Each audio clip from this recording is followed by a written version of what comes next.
All my dear masters for you మీకోసం ఛానల్కి స్వాగతం సుస్వాగతం. ముందుగా మన గురువు గారైన శ్రీ బ్రహ్మఋషి పితామహ పత్రిజీ గారికి మన గురుమాతకు నా ఆత్మ ప్రణామాలు మాస్టర్స్. ఓకే మాస్టర్స్, ఈ రోజు మన ఛానల్కి సీనియర్ పిరమిడ్ మాస్టర్ గారైన సరోజిని గారు బెంగళూరు నుంచి వచ్చారు మాస్టర్స్.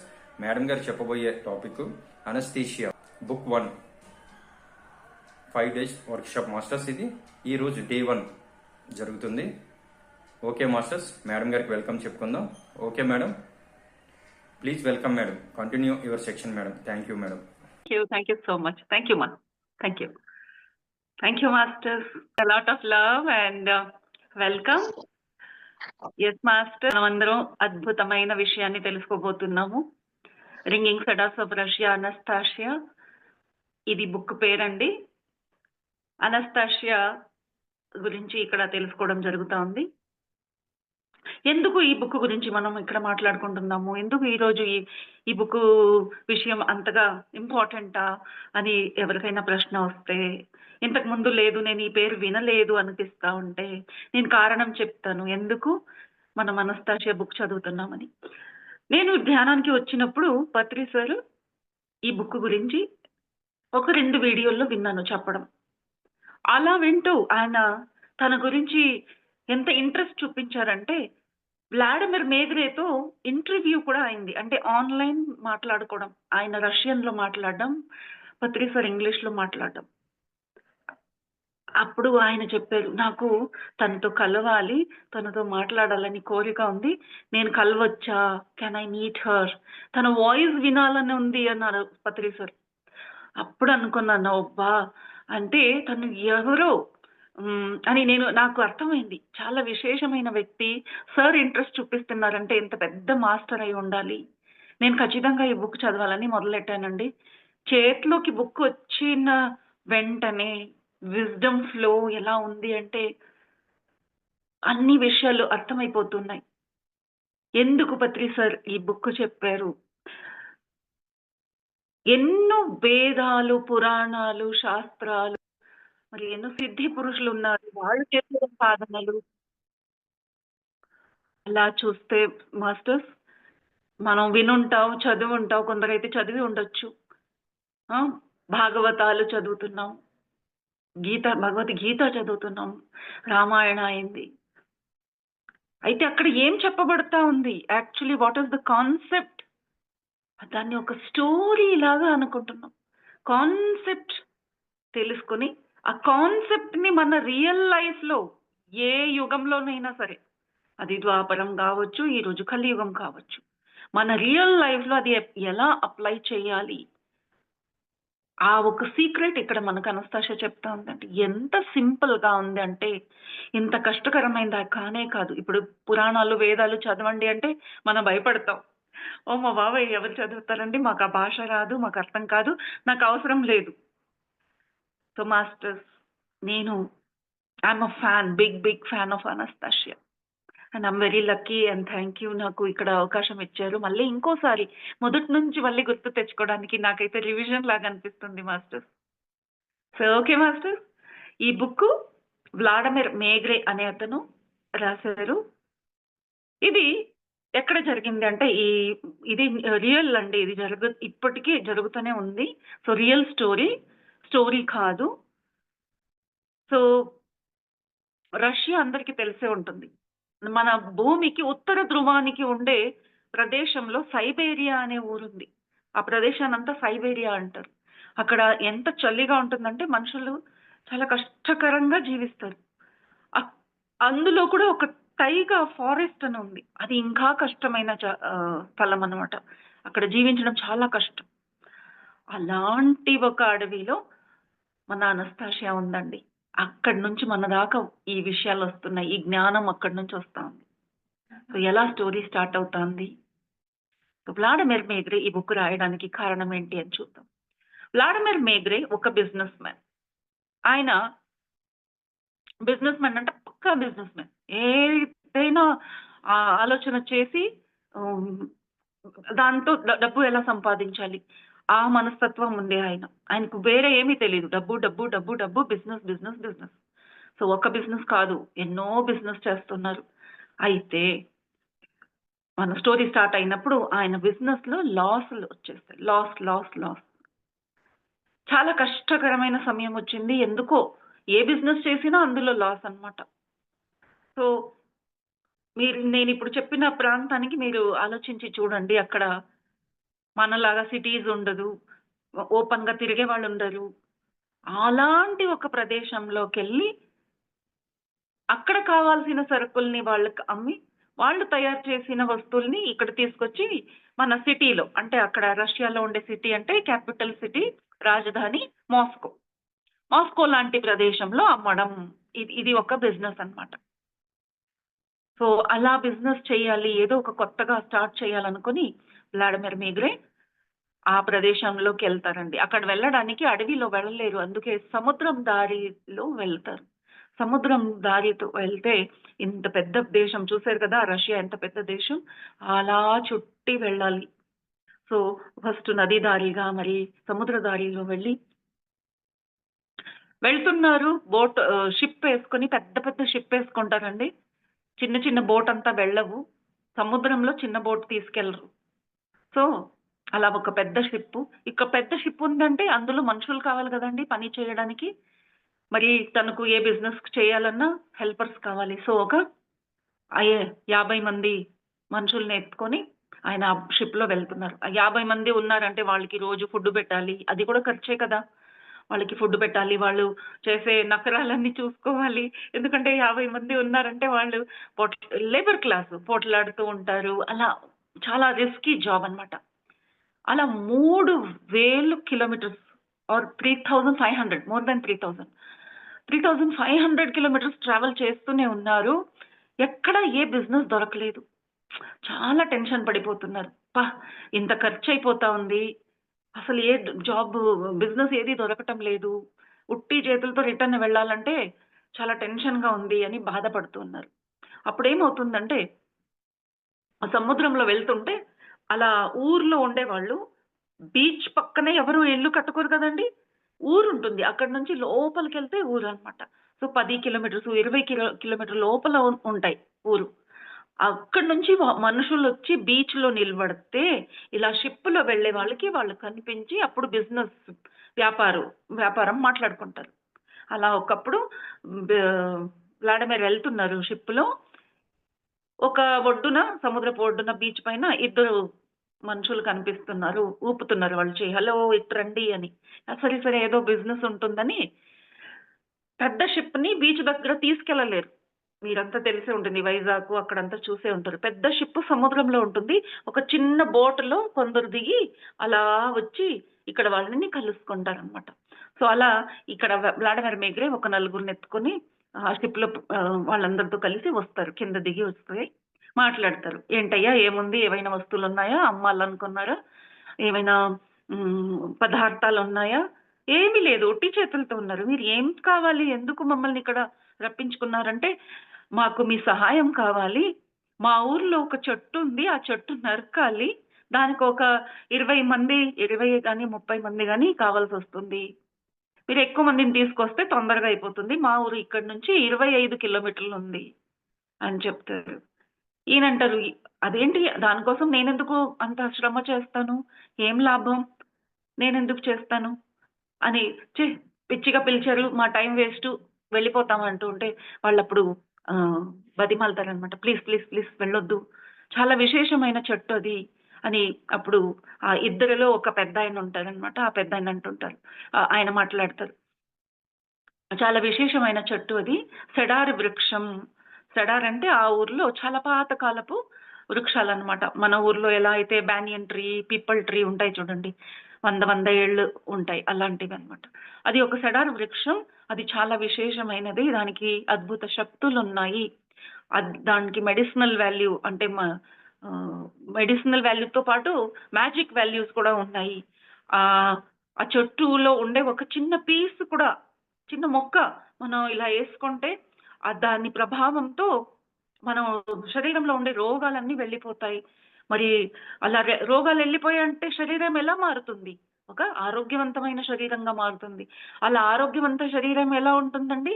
అన్ని పనుల్లో నంబర్ 1 సో అలా ఫిజికల్ ఫిట్నెస్ వచ్చేస్తుంది. ఎప్పుడైతే ఈ శరీరానికి ఆరోగ్యం బాగుంది అంటే ఇంకేమవుతుందండి? ఆయుషు పెరుగుతుంది. సో అలా ఈ ఒక లాకెట్ లాగా ఇది వేసుకుంటే మీకు రోగాలు లేకుండా పోతాయి. ఆయుష్ పెరుగుతుంది. ఆరోగ్యం దొరుకుతుంది. మరి అన్ని విచారంలో మీకు తృప్తిగా ఉంటుంది. స్పిరిచువల్ గ్రోత్ అవుతుంది. గుడ్ లక్ వస్తుంది అని ఎన్ని విషయాలు చెప్తారండి. ఈయనంటారు, అయ్యో! పల్లెటూరులో ఇలాంటి పిచ్చి పిచ్చి మాటలు ఎన్నో విన్నాము. ఏదో చెట్టులో ఆ శక్తి ఉంది. ఆ మట్టిలో ఏదో శక్తి ఉంది అంటే, నేనిది తీసుకెళ్ళి ఎక్కడ వ్యాపారం చేయాలి? ఇది నాకు బేరం బాలేదు. నాకేమీ లాభం కనిపించడం లేదు. ఏంటి ఇంత పెద్ద బిజినెస్ మ్యాన్‌ని నేను ఈ చిన్న చిన్న ముక్కల్ని అమ్ముకుంటూ కూర్చోవాలా? నాకు దీంట్లో ఇంట్రెస్ట్ రావటం లేదు అంటారు. వాళ్ళు మళ్ళీ అంటారు, అది సామాన్యమైన వృక్షం కాదు. అది చాలా విశేషమైంది. ఆ! మీరలాగే అంటారులెండి అని వ్లాడిమిర్ అంటారనమాట. అప్పుడు ఆ పెద్దాయన అంటారు, చూడండి మీకు ఒక మాట చెప్పాలి, కొంచెం జాగ్రత్తగా వినండి. అప్పుడు మీకు తెలుస్తుంది ఈ వృక్షం య ఎలాంటిది అని. అన్ని వృక్షాలు ఇక్కడ సడార్ వృక్షాలు చూడండి, ఎక్కడైతే మంచు ఎక్కువగా పడుతుందో, ఇది మంచు ప్రదేశం కదండీ! ఆ ఆకులు వెడల్పుగా ఉండవు. వెడల్పు ఆకులు ఉంటే దానిపైన ఐస్ పడిందనుకోండి, స్నోఫాల్ అయిందంటే అది ఆకు కరిగిపోతుంది. రాలిపోతుంది. చెట్టు చనిపోతుంది. అందుకే ఇలాంటి కూల్ ప్లేసెస్‌లో ఆకులు సూజిలాగా ఉంటాయి. ఇప్పుడు క్రిస్మస్ ట్రీ అని మనం షో ప్లాంట్ పెట్టుకుంటాం చూడండి. క్రిస్మస్ ట్రీ అంటారు కొందరు దాన్ని. అంతా సూజిలాగే ఆకులుంటాయి. అలా అన్నమాట. సో, ఇవి అయితే పెద్ద పెద్ద మేకుల్లాగానే ఉంటాయి. సూజినే. మేకు కూడా ఇంకా కొంచెం లావుగానే ఉంటుంది. సూజిలా ఉంటాయి. అలా ఎప్పటికీ ఆ సూజిలా ఉండే ఆ ఆకులు ఎప్పటికీ ఇలా ఆకాశం వైపు మొహం పెట్టుకొనుంటాయి. నేను మొన్న కేదార్‌నాథ్ ఎళ్ళినప్పుడు అక్కడ చూసానండి. అవి అక్కడున్నాయి. అలాంటివే ఉన్నాయి చెట్లు. చాలా ఆనందంగా ఉండింది. నాకైతే హ్యాపీ ఫీల్ అయ్యాను. మన బస్‌లో అందరికి చెప్తే వాళ్ళు కూడా చూసి ఆనందించారనమాట. అనస్తాషియా గుర్తుకొచ్చింది అందరికి. సో, ఆ పెద్దాయన చెప్తున్నారు, ఆకులు ఎప్పుడు ఇలా ఉంటాయి కదండీ! అవి ఏం చేస్తుంటాయంటే, ప్రతి క్షణం ఈ విశ్వంలో నిండుగా ఉండేది ఏంటి? విశ్వ ప్రాణశక్తి. ఎప్పుడూ ఆ ప్రాణశక్తితో నిండి ఉంటుంది. ఆ ప్రాణశక్తి ఈ ఆకులు పీల్చుకుంటూనే ఉంటాయంట. దీనిపైన పడుతూ ఉంటుంది గదా! ఇవి పీల్చుకుంటూ ఉంటాయి ఆకులు. సో, ఏంటా ప్రాణశక్తి? ఏంటా శక్తి? అంటే అప్పుడు దానికి కూడా చాలా చాలా మంచి ఒక ఎక్స్‌ప్లనేషన్ ఉందండి. నాకు భలే ఇష్టమైన ఎక్స్‌ప్లనేషన్. ఆ తాత చెప్తారు, ఆ పెద్దాయన చూడండి, ఎప్పుడైతే ఒక మనిషి మనసులో ఒక ప్రేమ అనే భావన వచ్చిందనుకో, ఆ భావన ఏమవుతుందంటే మీకు ఎవరిపైనో ఆ ప్రేమ వచ్చుండొచ్చు. మీ ప్రియ వ్యక్తి పైన అవ్వచ్చు, మీ పిల్లలు గావచ్చు, లేదా ఏ వస్తువు పైన చూసి కుక్క గావచ్చు, లేదా ఒక పువ్వు చూసినా ఒక్కొక్కసారి చాలా you love it. Wow! Beautiful అంటాము. అక్కడ ఏం జరుగుతుందంటే నా లోపల నుంచి ఒక ప్రేమ పొంగి వచ్చేస్తా ఉంది. అలా మనిషి హృదయంలో ఎప్పుడెప్పుడు ప్రేమ పొంగుతుందో, అది అలా పొంగి బయటకొచ్చి విశ్వంలో అంతా వ్యాపిస్తుందంట. విశ్వంలో వ్యాపించి ఎక్కడి దాకెళ్తుందంటే పైనుండే మన సృష్టిలో ఉండే ఎన్నో ఆకాశంలో సెలెస్టియల్ బాడీస్ అంటాం. ఏదైతే నక్షత్రాలు, గ్రహాలు, సూర్యుడు, చంద్రుడు ఉన్నారు గదా! అక్కడ దాకా వెళ్ళి వాళ్ళని ఢీ కొట్టుకొని ఆహ్, ఆహ్, హ్మ్. సెలెస్టియల్ బాడీస్‌ని ఢీ కొట్టుకొని ఆ శక్తి మళ్ళీ వర్షంలాగా కురుస్తూనే ఉంటుంది భూమి పైన. అందుకే భూమి చుట్టూ ఎప్పుడూ ఒక వలయంలాగా ప్రేమపు వర్షం కురుస్తూనే ఉంటుంది. ఆ ప్రేమపు వర్షమే కాస్మిక్ ఎనర్జీ. ఆ కాస్మిక్ ఎనర్జీ మనుషులు కూడా పీల్చుకుంటూ ఉంటాము. ఈ వృక్షాలు స్పెషల్‌గా ప్రతి ఆకు పీల్చుకుంటుందంట. మనమైతే మనిషి గాని, వేరే జంతువులు గాని మనం వాడేసుకుంటూ ఉన్నాం. ఎనర్జీ తీసుకొని వాడుతున్నాం. అయితే ఈ చెట్టు దేనికి వాడుతుందండి?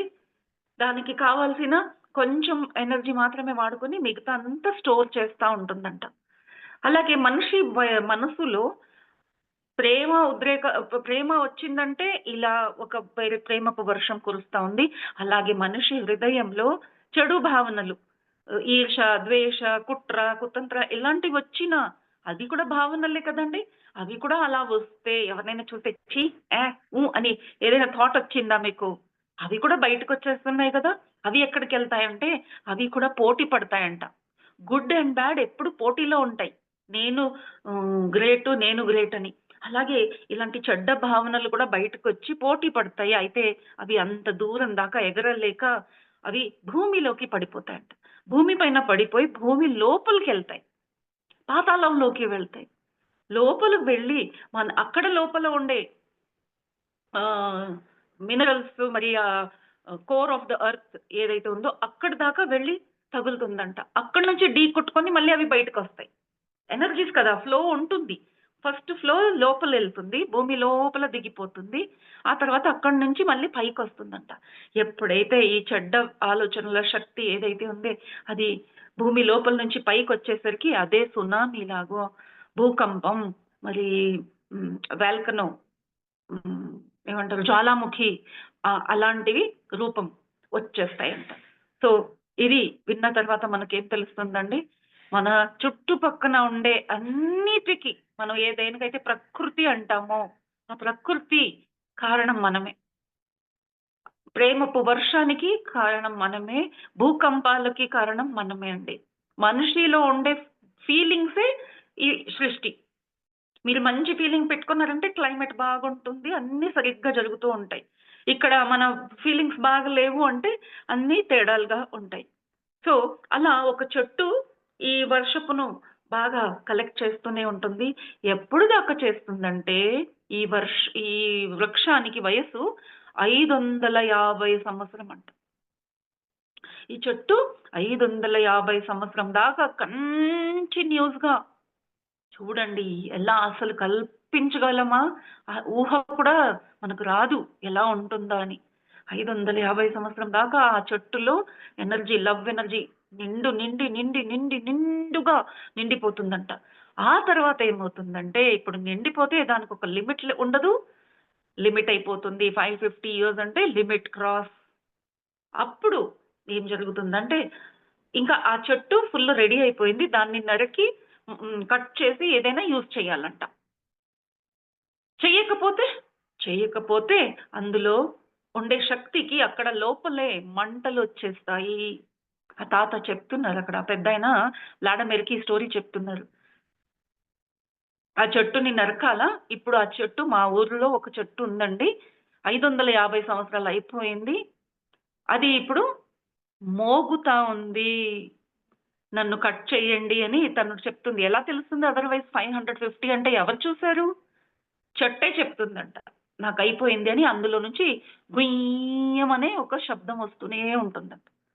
3 ఏళ్ల దాకా సమయం ఇస్తుంది. 3 ఏళ్ల దాకా గుయ్యమంటూనే ఉంటుంది. ఆ 3 ఏళ్లలో ఒకసారి దాన్ని కట్ చేసేస్తే సరి, లేదా అందులో మంటలు వచ్చేస్తాయి. అయినా చూడండి మనమంతా ఎంత అలవాటు పడిపోయామంటే ఒక చెట్టుకు మంట అంటుకుంటే పోతే పోయింది, ఒక చెట్టే కదా అలా అనుకుంటాం. అయితే అక్కడ వాళ్ళ కళ్ళ ముందే చూసిన చెట్టు అండి, 550 ఏళ్ళు ఉండి ఈ రోజు వాళ్ళ కళ్ళ ముందే ఒక చెట్టుకి మంటలు పడతాయంటే ఎంత బాధపడతారు తెలుసా? అది ఏదో ఒక్కసారి మంటలు తగిలి కాలిపోతుంది అనే కాదు. ఒక్కసారి మంటలు పడితే అందులో ఎంత ఎనర్జీ ఉంది కదా. 29 ఇయర్స్, 27 to 29 ఇయర్స్, 27 సంవత్సరాల దాకా కంటిన్యూస్‌గా అందులో మంటలుంటాయంట. మండుతూనే ఉంటుంది. మీరు గూగుల్ సెర్చ్ చేస్తే అలాంటి చెట్లు మీరు చూడొచ్చు.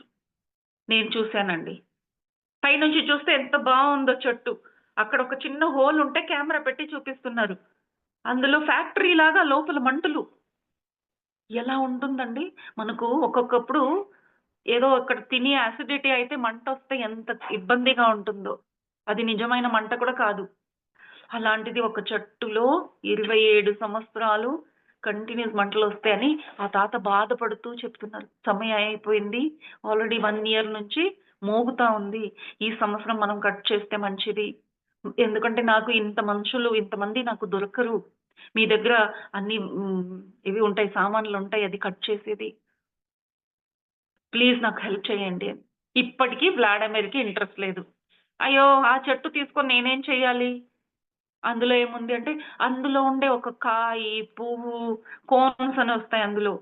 ఆకులు అన్నీ చాలా శక్తి గలవి. ఇలాంటి చెట్టుని ఒకప్పుడు మహారాజులు వాళ్ళ సింహాసనం చేసుకునే వాళ్ళంట. ఎందుకంటే ఆ వుడ్‌లో అంత శక్తి ఉంది.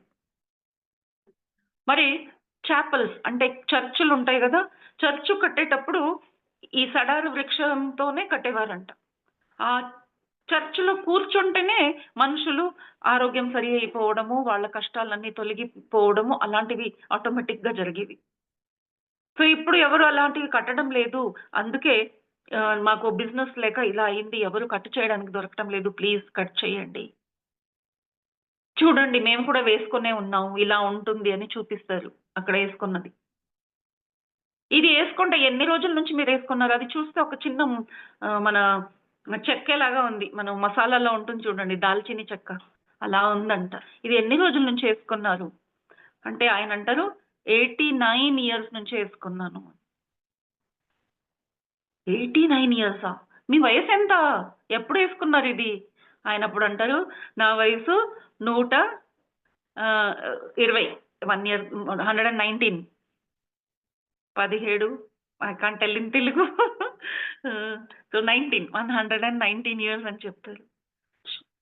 కొంచెం షాక్ అవుతారు. మీరు చూడ్డానికి 70 ఇయర్స్ లాగా కనిపిస్తున్నారే! మీరు 118 ఇయర్సా? అని చెప్తే, అవును. ఇది చూడండి నేనేసుకున్నాను. నేనెప్పుడెప్పుడైతే ఇలా ముట్టుకుంటే దాన్ని ఇలా ముట్టుకొని చేతులతో రుద్దుతూ ఉంటే అందులో నుంచి ఒక గంధం వస్తుంది. నా ఆరోగ్యం అలా బావుంటుంది అని. అయితే ఇక్కడ కూడా ఉన్నాడు చూడండి మా కొడుకు తను కూడా యేసుకున్నారు. తనకెంత వయసు? చూడ్డానికి ఆయన 40 వయసులాగా కనిపిస్తే లేదు ఆయనకి 80 ఇయర్స్. 80 ఇయర్స్ ఉంది అంటారు. తనకప్పుడు ఓహ్! బాగుందే వీళ్ళకిది అంటే కొంచెం నమ్మకం వస్తుంది. అయితే నాకు మార్కెట్ లేదే. నేను దీని గురించి నాకసలు ఏమీ తెలీదు. నేనెక్కడ అమ్మాలి తెలీదు.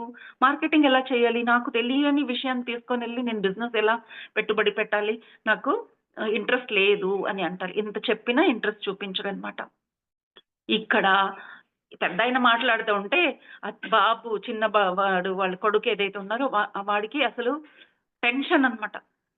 వీళ్ళు ఇలా రిటర్న్ వెళ్ళిపోయారంటే ఇంకో సంవత్సరం దాకా వెయిట్ చేయాలి. ఎందుకంటే అంత మళ్ళీ మంచు నిండిపోతే ఎవరు రారు అటుపక్కన. మళ్ళీ అన్ని రోజులు ఆ చెట్టు పడడం వీళ్ళు చూసుకోవాలి కదా!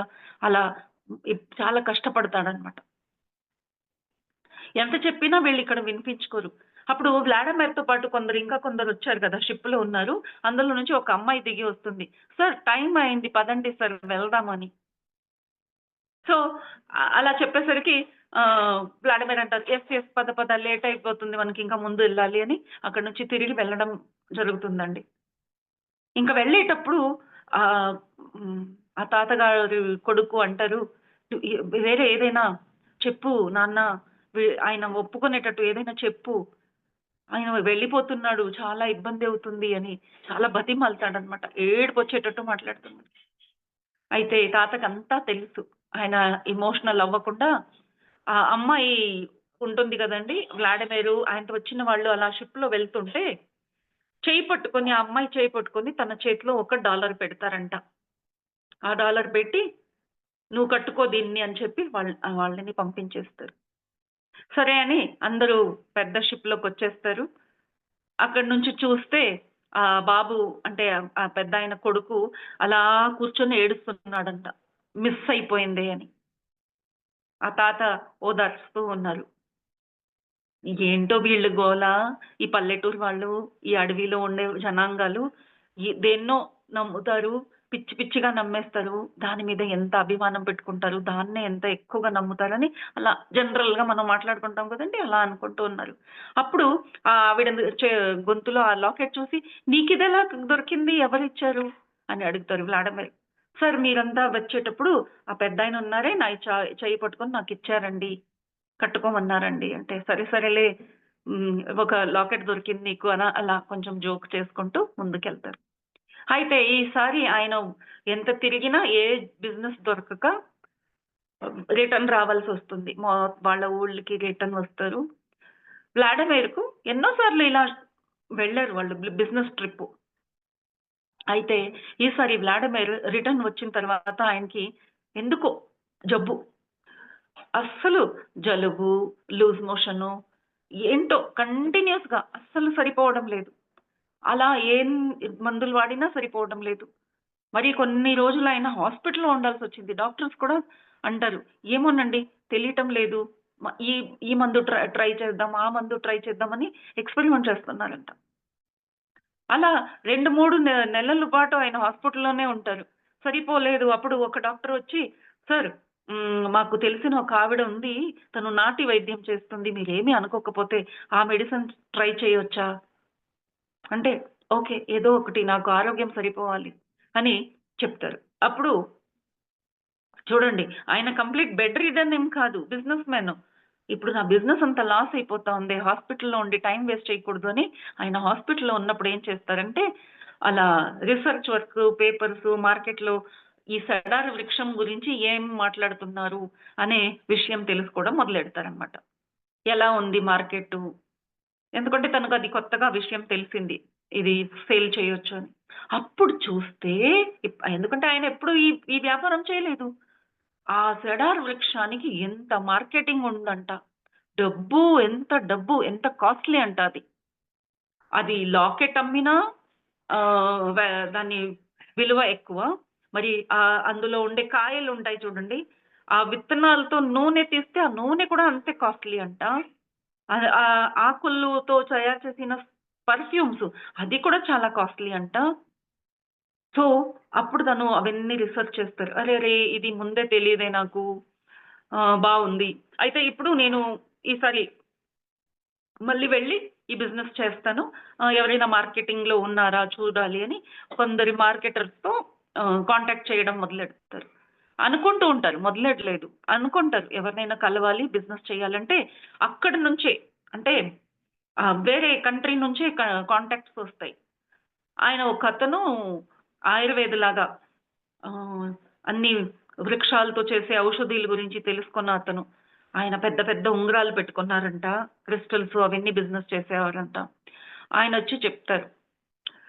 "వ్లాడిమిర్ మీ ఊర్లో సెడార్ వృక్షాలున్నాయి కదా!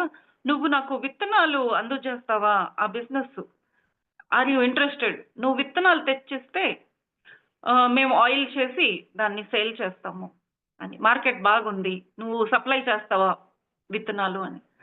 "ఆ! సరే ఇదేదో బాగుందే బిజినెస్" అని ఏం ఏ రేట్‌లో కొంటారండి అని అడిగితే, మనం ఎలా అయితే ఇండియన్ రూపీస్‌లో చెప్తాను. ఎందుకంటే అక్కడ ఉండేది రూబుల్స్ అండి. సో, మనకు అర్థం కాదు ఎంత అని. సో, రూ. 100 కేజీ రూ. 100 అన్నట్టుగా చెప్తారు. కేజీ రూ. 100 విత్తనాలైతే ఆయిల్ కేజీ ఎంత? ఎంతుండొచ్చండి? రూ. 100 విత్తనాలైతే నూనె తీస్తే 200, 500, 1000 అలా అనుకుంటాం గదా! 2000 అనుకోండి. 3000 అనుకోండి. 5000, 10,000, 50,000 అండి. ఒక లీటరు 50,000 అంట. అంత మార్కెట్ ఉంది ఆ సెడారు ఆయిల్‌కి. అమ్మో! నేనేంటి పిచ్చోడినా? రూ. 100 విత్తనాలిచ్చి వీడికి మాత్రం 50,000 పర్ లీటర్ చేసేటట్టు నేనిస్తానా? నేనే ఎందుకు ఆయిల్ తీసి వ్యాపారం చేయకూడదు? ఇదేదో బాగుందే అని అది కూడా ఆలోచిస్తారు. అప్పుడు వాళ్ళని అడుగుతారు. నేనెందుకు మీకిస్తాను? హ్మ్. మీరే నా దగ్గర నేను ఆయిల్ తయారు చేస్తాను. మీరే నా దగ్గర ఆయిల్ కొనండి అని. మళ్ళీ ఇక్కడి నుంచి ఫారిన్ కంట్రీకి ఎందుకు పంపించాలా అని. అప్పుడు వాళ్ళంటారు, "ఇది మామూలు ఆయిల్ కాదు. ఏదో విత్తనం తీసుకున్నావా, నూరైతే ఆయిలొచ్చేస్తుందని అలా కాదు. ఈ ఆయిల్ తీయడం అనేది కూడా ఒక కళ. అది పాతకాలపు అడవిలో ఉన్న వాళ్ళకి తెలిసిన కళ అంట. సరిగ్గా ఆ ఆయిల్ తీస్తేనే అందులో ఆ మెడిసినల్ వాల్యూ ఉంటుంది" అలా చెప్తారు. సో, ఇలా ఆయన హాస్పిటల్‌లో ఉండడము, బిజినెస్ ముందు నుంచే లాసు. ఇప్పుడు ఇంకా హాస్పిటల్‌లో ఉండేసరికి ఇంకా లాస్ అవుతుందంట. హా వాళ్ళ ఆఫీస్ వాళ్ళు ఈయనని కలవడానికొస్తారు. "ఏంటో సార్ ఇన్ని రోజులు హాస్పిటల్‌లో ఉన్నారు" అని. హాస్పిటల్‌కొచ్చినప్పుడు ఆ అమ్మాయి కూడా వస్తుంది. ఏ అమ్మాయి అయితే లాకెటేసుకుందో. అక్కడొచ్చినప్పుడు 6 నెలల తర్వాత చూస్తున్నారు కదా! ఆ అమ్మాయి చూస్తే ఆ అమ్మాయిలో ఎంత మార్పొచ్చిందంట. సడెన్‌గా తను చూసి షాకయిపోతారు. "ఏమైంది నీకు? ఇంత అందంగా తయారయ్యావు? నీ స్కిన్ ఎంత బావుంది. నీ మొహంలో నుంచి గ్లో వస్తా ఉంది. నువ్వు చూడ్డానికి మరి వయస్సు తగ్గినట్టుగా అనిపిస్తా ఉంది" అని చెప్తే, "సార్ ఏంటో మరి ఆ షిప్పులో తిరిగి వచ్చిన దగ్గర నుంచి నా ఆరోగ్యం చాలా బావుందండి. నాకుండే కొన్ని రోజు ఉండే నొప్పులు అలా అప్పుడప్పుడు జలుబు అలాంటివి వచ్చేది. అది కూడా లేకుండా పోయిందండి. ఇప్పుడు నేను చాలా హ్యాపీగా ఉన్నానండి. ఇంట్లో కూడా అంతా చాలా హ్యాపీగా ఉన్నారు. ఏంటో మరి మేబీ ఇదేసుకున్నాను లాకెట్టు అందువల్లనేమో అని అది కూడా అంటుందండి. సో, అలా ఆ ఒక సీన్ అవుతుంది. ఆయన హాస్పిటల్ నుంచి ఇంటికెళ్తారు. ఆలోచిస్తారు. నన్ను నేను తప్పు చేశానా? ఈ బిజినెస్ నా దాకా వస్తే నేను చేయలేకపోయాను. ఈసారి తప్పకుండా నేను సితార వృక్షంతో బిజినెస్ చేస్తాను. అలా అనుకుంటారు. ఇంకా మనుషుల్ని రెడీ చేయాలి కదండీ! ఇంకోసారి ట్రిప్ వెళ్ళాలంటే మంచి టీమ్‌తో వెళ్ళాలి. పోయినసారి వెళ్ళినప్పుడు అసలు టీమ్ బాలేదు. చాలా ఇబ్బంది పడ్డాను అని. ఇప్పుడు డబ్బు పెట్టి వాళ్ళని తీసుకెళ్ళాలన్నా లేబర్స్ వాళ్ళకి డబ్బు పెట్టాలన్నా అంత డబ్బు లేదు. సో, చీప్‌గా లేబర్ దొరుకుతుందని ఏం చేస్తారంటే, ఈ షిప్పింగ్ గురించి ట్రైనింగ్ జరుగుతూ ఉంటాయండి. అలాంటి వాళ్ళ ఆ స్టూడెంట్స్‌ని ఈయన అంటారు, "మీకు డబ్బిస్తాను. నాతో వస్తారా ఎక్స్‌పెడిషన్‌కి" అని. సో, ఒక ట్రిప్ ఆహ్, వేస్తారా అని. ఆబ్వియస్‌గా వాళ్ళు ఒప్పుకుంటారు. సో, తక్కువ రేట్‌లో ఒక బిజినెస్ సెట్ అవుతుంది. ఇంకా ఆ అమ్మాయిని కూడా తీసుకెళ్ళాలని తన స్టాఫ్ కదా! ఆ అమ్మాయి వాళ్ళ ఇంటికెళ్తారు పిలవడానికి. అప్పుడు వాళ్ళ ఇంటికెళ్తే వాళ్ళ ఇంట్లో నుంచి కేకలు, నవ్వులు వినిపిస్తున్నాయంట. హ్యాపీగా ఉన్నట్టుగా. ఆయన లోపలికెళ్తారు. చూస్తే ఇంట్లో అంతా ఆనందంగా ఉండే ఒక వైబ్రేషన్. అది ఫీల్ చేసుకుంటారు. ఎంత హ్యాపీగా ఉన్నారు అని. ఆ లేడీ కూడా చాలా హ్యాపీ ఫీల్ అవుతుంది. రండి సార్ అనుకుంటూ సార్‌కి సర్వ్ చేయడానికి కిచెన్‌లోకెళ్తుంది. ఏదైనా డ్రింక్స్ ఇవ్వాలని. ఇక్కడ వ్లాడిమిర్ ఏం చేస్తారు, వాళ్ళ ఆయనతో మాట్లాడతారు. మరేంటండి అంత బావుందా? అంటే, "యెస్ సార్ చాలా బావుంది. మొన్న మీరు ట్రిప్పెళ్లి వచ్చిన దగ్గర నుంచి మా ఆవిడ అయితే చాలా చాలా పేషెంట్‌గా ఉంటుంది. నవ్వుతూ ఉంటుంది. తను ఆరోగ్యం కూడా చాలా బాగా అయిపోయింది. నాతో కూడా చాలా బాగా ఉంటుంది. మా ఇద్దరి సంబంధాలు కూడా చాలా చాలా బ్యూటిఫుల్ అయిపోయాయి. మేమింకా ఎక్కువగా న్యూలీ మ్యారీడ్ లాగా బిహేవ్ చేస్తున్నాము. మా పిల్లలు కూడా మమ్మీ హ్యాపీ చూసి వాళ్ళు కూడా హ్యాపీగా ఉన్నారు. అందరి ఆరోగ్యం చాలా చేంజ్ అయింది. ఇంకా వ్లాడిమిర్‌కి కన్ఫర్మ్ అవుతుందనమాట. ఓహ్! ఈ చెట్టులో ఏదో శక్తి ఉంది అని. సో, ఇప్పుడు రెండో ట్రిప్ వేయాలని ప్లాన్ చేస్తారండి. రెండో ట్రిప్పు రెడీ చేసుకొని వెళ్తారు. అయితే అక్కడ వెళ్తే ఎక్కడికి వెళ్ళాలి తెలీదు కదా! ఇది అక్కడ ఒక స్టాప్ అంటూ లేదు. పోయినసారి 3500 కిలోమీటరు లోపల ట్రావెల్ చేస్తే, మనకు 3500 అంటే ఇక్కడి నుంచి హిమాలయాస్ అండి. అంత దూరం. సో, అంత దూరం ట్రావెలింగ్ చేస్తూ అది సముద్రంలో ఫాస్ట్‌గా వెళ్తారా? ప్లేన్ కాదు గదా! స్లోగా వెళ్ళాలి. అన్ని రోజులు ఫుడ్డు, గిడ్డు ఎంత ఖర్చో. సో, అలా వెళ్తారు. అయితే ఎక్కడ వెళ్ళాలో తెలీదు. సుమారుగా అదే ప్లేస్‌లో వెళ్ళినప్పుడు ఇక్కడే ఎక్కడో చూసినట్టుందే అని అలా వెతుకుతారనమాట అక్కడికెళ్ళి. అప్పుడు ఒక అమ్మాయి కనిపిస్తుంది. ఆ అమ్మాయి కనిపిస్తే ఆహ్, కనిపిస్తే అది తను ఏదో చేస్తూ ఉంటుంది. ఆ షిప్ సౌండ్ విని అలా తిరిగి వీళ్ళ వైపు చెయ్యి ఊపుతుందనమాట. హలో, హలో, హలో అని. ఓహ్! సరే ఈసారి వాళ్ళిద్దరు మగవాళ్ళు రాలేదు. ఎవరో అమ్మాయిని పంపించారు. వాళ్ళకి తెలుసు పోయినసారే చెప్పారు కదా! పోయినసారి చెప్పుంటారనమాట వాళ్ళ తాత. "నువ్వు ఈసారి మాకు హెల్ప్ చేయకపోయినా నెక్స్ట్ ఇయర్ నువ్వు చేస్తావులే" అని అంటారు. ఏదో భవిష్యవాణి చెప్పినట్టుగా. సో, అలాగే జరిగింది. వీళ్ళకెలా తెలిసింది మేమొస్తామని? ఆ ఒక్క థాట్ ఒస్తుంది వ్లాడిమిర్‌కు. తనకెలా తెలిసింది? ఈ రోజే వస్తామని, ఈ సమయానికి వస్తామని ఎలా తెలిసింది? మరి ఆ అమ్మాయిని పంపించారే తీసుకెళ్ళడానికి అని ఆలోచిస్తూ ఆ బోట్ తీసుకొని తను దిగి వస్తారనమాట. చిన్న బోట్‌లో దగ్గరకొచ్చి ఆ అమ్మాయిని మాట్లాడిస్తారు. ఇక్కడ పోయినసారి మేమొచ్చినప్పుడు ఇద్దరు ముసలోళ్ళున్నారు. అంటే తనంటుంది, "రండి, రండి. మీరేనా వ్లాడిమిర్ మెగ్రే? నేను మీకోసమే వెయిట్ చేస్తున్నాను." వాళ్ళిద్దరూ మా తాత మరి ముత్తాత. తాత, ముత్తాత అంటే స్టన్ అయిపోతారు. "మీకు తాత, ముత్తాతనా?" "అవునండి. పదండి మీకోసమే వెయిట్ చేస్తున్నాను. మీరు అందుకోసమే వచ్చారు కదా! నేను మిమ్మల్ని తీసుకెళ్ళడానికొచ్చాను" అని చెప్తుంది. వ్లాడిమిర్ అంటారు, "భలే ఉన్నారే వీళ్ళు! బిజినెస్ చేయాలంటే ఎన్ని విద్యలు తెలుసో అమ్మాయిని పంపించారు. ఇదే బిజినెస్ టాక్టిక్స్ వీళ్ళది. సామాన్య బిజినెస్ మ్యాన్ కదండి వ్లాడమీరు. అలాంటి ఆలోచనలే వస్తాయి. మన బుద్ధి అలా ఉందండి. మనం ఉండే ప్రపంచంలో అమ్మాయిలు కొంచెం చనువుగా మాట్లాడితే ఏదో ఒక బిజినెస్ కోసం చేస్తున్నారు, డబ్బు కోసం చేస్తున్నారు, లేదా వాళ్ళలో వేసుకుంటున్నారు. ఇలాంటి థాటే వస్తాయి. తప్పు లేదంటుంది అనస్తాషియా. నీ తప్పు కాదు. మీరు ఉండే ప్రపంచం అలాంటిది.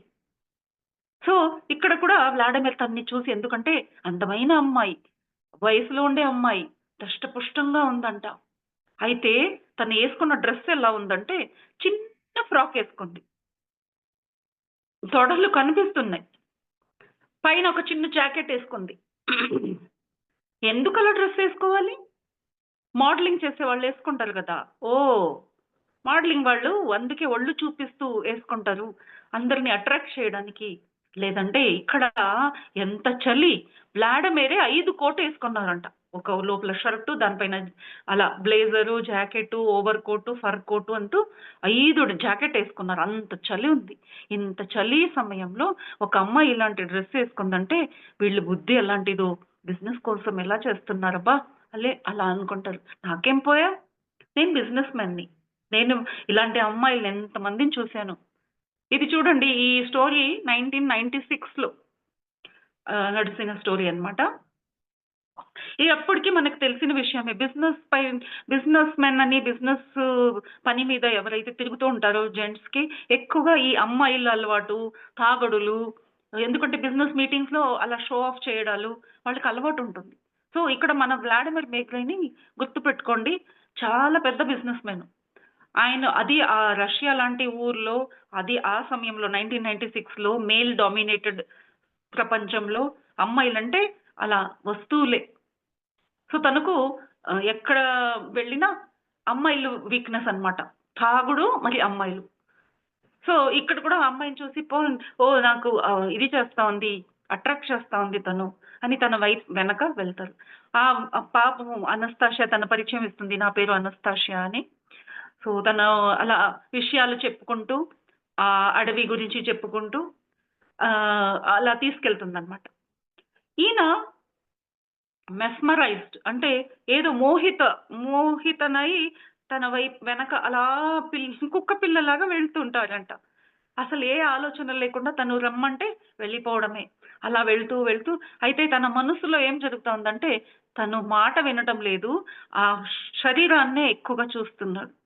ఎంత అందగత్తెగా ఉంది, ఎంత ఆరోగ్యవంతమైన శరీరం ఉంది, తను చిన్న డ్రెస్ ఏసుకుంది, తను నన్ను అట్రాక్ట్ చేస్తోంది. ఈ మాటలే ఉన్నాయి మనసులో. అలా వెళ్తుంటే ఒక ఒక 20 కిలోమీటర్ 20 సారీ 5-10 కిలోమీటర్స్ లోపలెళ్ళినప్పుడు అనస్తాషియా తనేసుకున్న జాకెట్ తీసి, దాన్ని రోల్ చేసి ఒక చెట్టుల్లో పెడుతుందనమాట. తనంటుంది, "ఇది మా అమ్మ కోటు. నేను చాలా తక్కువ యేసుకుంటాను. ఎప్పుడైతే నేను ఈ అడవిలో నుంచి బయటొస్తాను కదా! అందరి ముందు, అప్పుడు అప్పుడప్పుడు యేసుకుంటాను. ఇది దాచిపెట్టుకుంటున్నాను" అని ఆ కోట్‌ని అలా చెప్తుంది. ఇక్కడ దాచిపెట్టేసి. అమ్మా! అది అంటే ఉండే డ్రెస్సే ఇంత చిన్న డ్రెస్సు. అది పైనుండే కోట్ కూడా తీసేసింది. తననుకుంటారు, ఓహ్! ఇది ఒక ఐడియా. ఇంకా ఎక్స్‌పోజ్ చేస్తా ఉంది నా ముందు అని అలా అనుకుంటారు వ్లాడిమిర్. ఇంకా 10 కిలోమీటర్స్ వెళ్ళిన తర్వాత ఆకలేస్తే వ్లాడిమిర్ దగ్గర కొన్ని తినడానికి ఉన్నాయంట. అయితే దారిలో కూడా అనస్తాషియా అక్కడక్కడ కొన్ని చెట్టుల్లో నుంచి బెర్రీస్ అంట, ఫ్రూట్స్ అంట, లేదా కొన్ని ఈవెన్ ఆకులు కూడా తినడానికి ఇస్తూనే ఉంది. తను కూడా తింటా ఉంది. ఈయనకు కూడా ఇస్తోందంట. ఈయన అనుకుంటారు కడగకుండా ఇలా పిచ్చి పిచ్చి ఆకులు ఎలా తినాలి అని. అయితే ఇక్కడ దొరికేదే ఇది అని ఆవిడ చెప్తుంది. ఈయన నా దగ్గర కొన్ని ఫుడ్ ఉన్నాయని కొంచెం ఫుడ్ తీసి మరి ఆల్కహాల్ అక్కడ ఆ చలికి ఆల్కహాలే నీళ్ళు కన్నా ఆల్కహాలే తాగుతారండి. సో ఆల్కహాల్ మరి ఫుడ్ తీసి తను కూడా ఆఫర్ చేస్తారు అనస్తాషియాకి. కొంచెం తీసుకోమంటే తను వద్దు అంటుంది. ఇంకా వ్లాడిమిర్ తినే ముందు ఆవిడేం చేస్తుందంటే అలా గడ్డి పైన అలసిపోతే ఎలా పడుకుంటారు కదండీ! అలా కొంచెం రిలాక్స్‌గా కూర్చుంటుంది. అలా ఒక కాలు చాపి ఇలా ఆకాశం వైపు మొహం చేసి ఇలా పడుకునేసరికి ఇంకా తన ఫిజికల్ బాడీ అందంగా అట్రాక్ట్ చేసినట్టుగా వ్లాడిమిర్ కనిపిస్తుంది. అమ్మో! ఈ పాప ఈ అమ్మాయి ఏంటి నన్ను ఎక్కువగా టెంప్ట్ చేస్తా ఉంది. నేను వదలను. నేను తనని ముట్టుకోవాలి అలా కోరిక వస్తుందన్నమాట. ఆ కోరిక వచ్చి తిన్న తర్వాత ఇంకా లేచి వెళ్తుంటే తను అలాంటి ఒక భావనతో తనని ముట్టుకోవాలి, శరీరంని ముట్టుకోవాలి, అందమైన అమ్మాయి అని అలా అనుకుంటూ చేతులు ముందుకు చాపితే వెంటనే అనస్తాషా తిరిగి no, no, don't do it అలా చెప్తూనే ఉంది. ఇంకా ఆ మాట చెప్పేసరికి ఈయన ఇక్కడ పడిపోతారు. మూర్ఛ పడిపోతారనమాట. అన్‌కాన్షియస్. కాసేపు తర్వాత ఆళ్ళ కళ్ళు తెలిసి చూస్తుంటే కింద పడిపోయి ఉన్నారు. తను తను అనస్తాషా తన తల కింద తన చెయ్యి పెట్టిందంట. ఎలా పడిపోయాను? ఏమైంది? అని చూసుకుంటారు. నేనెలా స్పృహ తప్పాను? ఏమైందంటే అనస్తాషా స్మైల్ చేస్తా ఉంది. No, no, no, it's okay. ఏం కాలేదు, ఏమి కాలేదు. నువ్వు నన్ను ముట్టుకోవడానికొచ్చావు. అందుకు ఇలా జరిగింది అంటే, అప్పుడు తనకు కోపం వస్తుంది వ్లాడిమిర్‌కు. నన్ను ముట్టుకుంటే నువ్వు ముట్టుకోవడానికి నేను ముందుకొస్తే నువ్వు నన్ను ఇలా చేస్తావా? మూర్ఛపోయేటట్టు కొడతావా? నువ్వు ముట్టుకునేటట్టు డ్రెస్ ఏసుకున్నావు. అలా టెంప్ట్ చేస్తున్నావు. మరి ఎవరు ముట్టుకోరు? నా తప్పేమీ లేదు. నువ్వే నన్ను అట్రాక్ట్ చేసావు. నువ్వే అలా చిన్నగా ఫ్రాక్ ఏసుకున్నావు అని చెప్తే అప్పుడు అనస్తాషియా నవ్వుతూ అంటుంది స్మైల్ చేస్తూ, "నీ తప్పు లేదులే. నువ్వెక్కడి నుంచైతే వచ్చావో అక్కడ ఇలాగే ఉంటాయి. అమ్మాయిలు కూడా కావాలనే అలాంటి డ్రెస్సులేసుకుంటారు మీ ఊర్లో అంతా. అందరూ చూడాలి. నన్ను అందగత్తె అనుకోవాలి. అందుకని క్లీవేజ్ కనిపించేటట్టు డ్రెస్సులు, మరి షార్ట్ డ్రెస్సులేసుకొని వయ్యారంగా మీ మీ మన్ మనుషుల్ని అట్రాక్ట్ చేస్తారు. అందుకు నీకది అలవాటయిపోయింది. అందుకు నువ్వు చేసావు. నీ తప్పు లేదులే." అయితే మరి నేను మూర్ఛిపోయాను గదా! ఎలా మూర్ఛిపోయాను? ఏం చేసావు నువ్వు? అప్పుడు తను సింపుల్‌గా ఒక స్మైల్ చేస్తుంది. ఏం చెప్పదనమాట. ఒక ఆడదాన్ని తన ఇష్టం లేక ఎప్పుడు ముట్టుకోకూడదు వ్లాడిమిర్ అని చెప్తుంది. ఎవరైనా సరే అది. ఎప్పుడు ఆ ఒక పర్మిషన్ లేకుండా ఒక ఆడదాన్ని ముట్టుకోకూడదు. తప్పు. అది సహజమే కావచ్చు మీ ఊర్లో. అయితే అలా చేయకూడదు అని అలా మాటలు చెప్తూ, ఆ తర్వాత నేనేం అనుకోను అన్నట్టుగా మళ్ళీ హ్యాపీగా నవ్వుతూ, మాట్లాడుతూ అక్కడ సీరియస్‌నెస్సే లేదు. ఏదో జరిగింది గదా! అని సిట్యుయేషన్‌లో సీరియస్‌నెస్ లేదు. మళ్ళీ తను అలా మాట్లాడుతూ వెళ్ళిపోతా ఉంది. ఇప్పుడు తను వ్లాడిమిర్‌కి కోపం అన్నమాట. ఇదేంటి పిచ్చిదా ఇది? హ్మ్. ఇప్పుడు చూస్తే ముట్టుకోవడానికెళ్తే నన్ను మూర్ఛపోయేటట్టు కొట్టింది. అసలు కొట్టలేదు తను. ఏం చేసిందో తెలీదు. మూర్ఛపోయాను. అసలు తను మనిషేనా? ఎలా తిరుగుతుంది చూడు. ఈ అడవిలో రోడ్డు లేదు. అలా గాలిలో ఎగిరినట్టు వెళ్ళిపోతా ఉంది. మరి ఎన్ని చెట్లున్నాయో అవన్నీ విషయాలు చెప్తూనే ఉంది. తన పాటుకు తను నవ్వుకుంటూ, మాట్లాడుతూ వెళ్తా ఉంది. నేనేదైనా తప్పు చేశానా? ఇలా అడవిలో ఎవరు పిలిస్తే వచ్చేయాలా? తప్పు చేశానా? తను నన్ను ఏదైనా చేస్తే, నన్ను చంపేస్తే ఒంటరిగా వచ్చేసానా నేను? ఎవరికీ తెలీదు నేనెక్కడికొచ్చానని.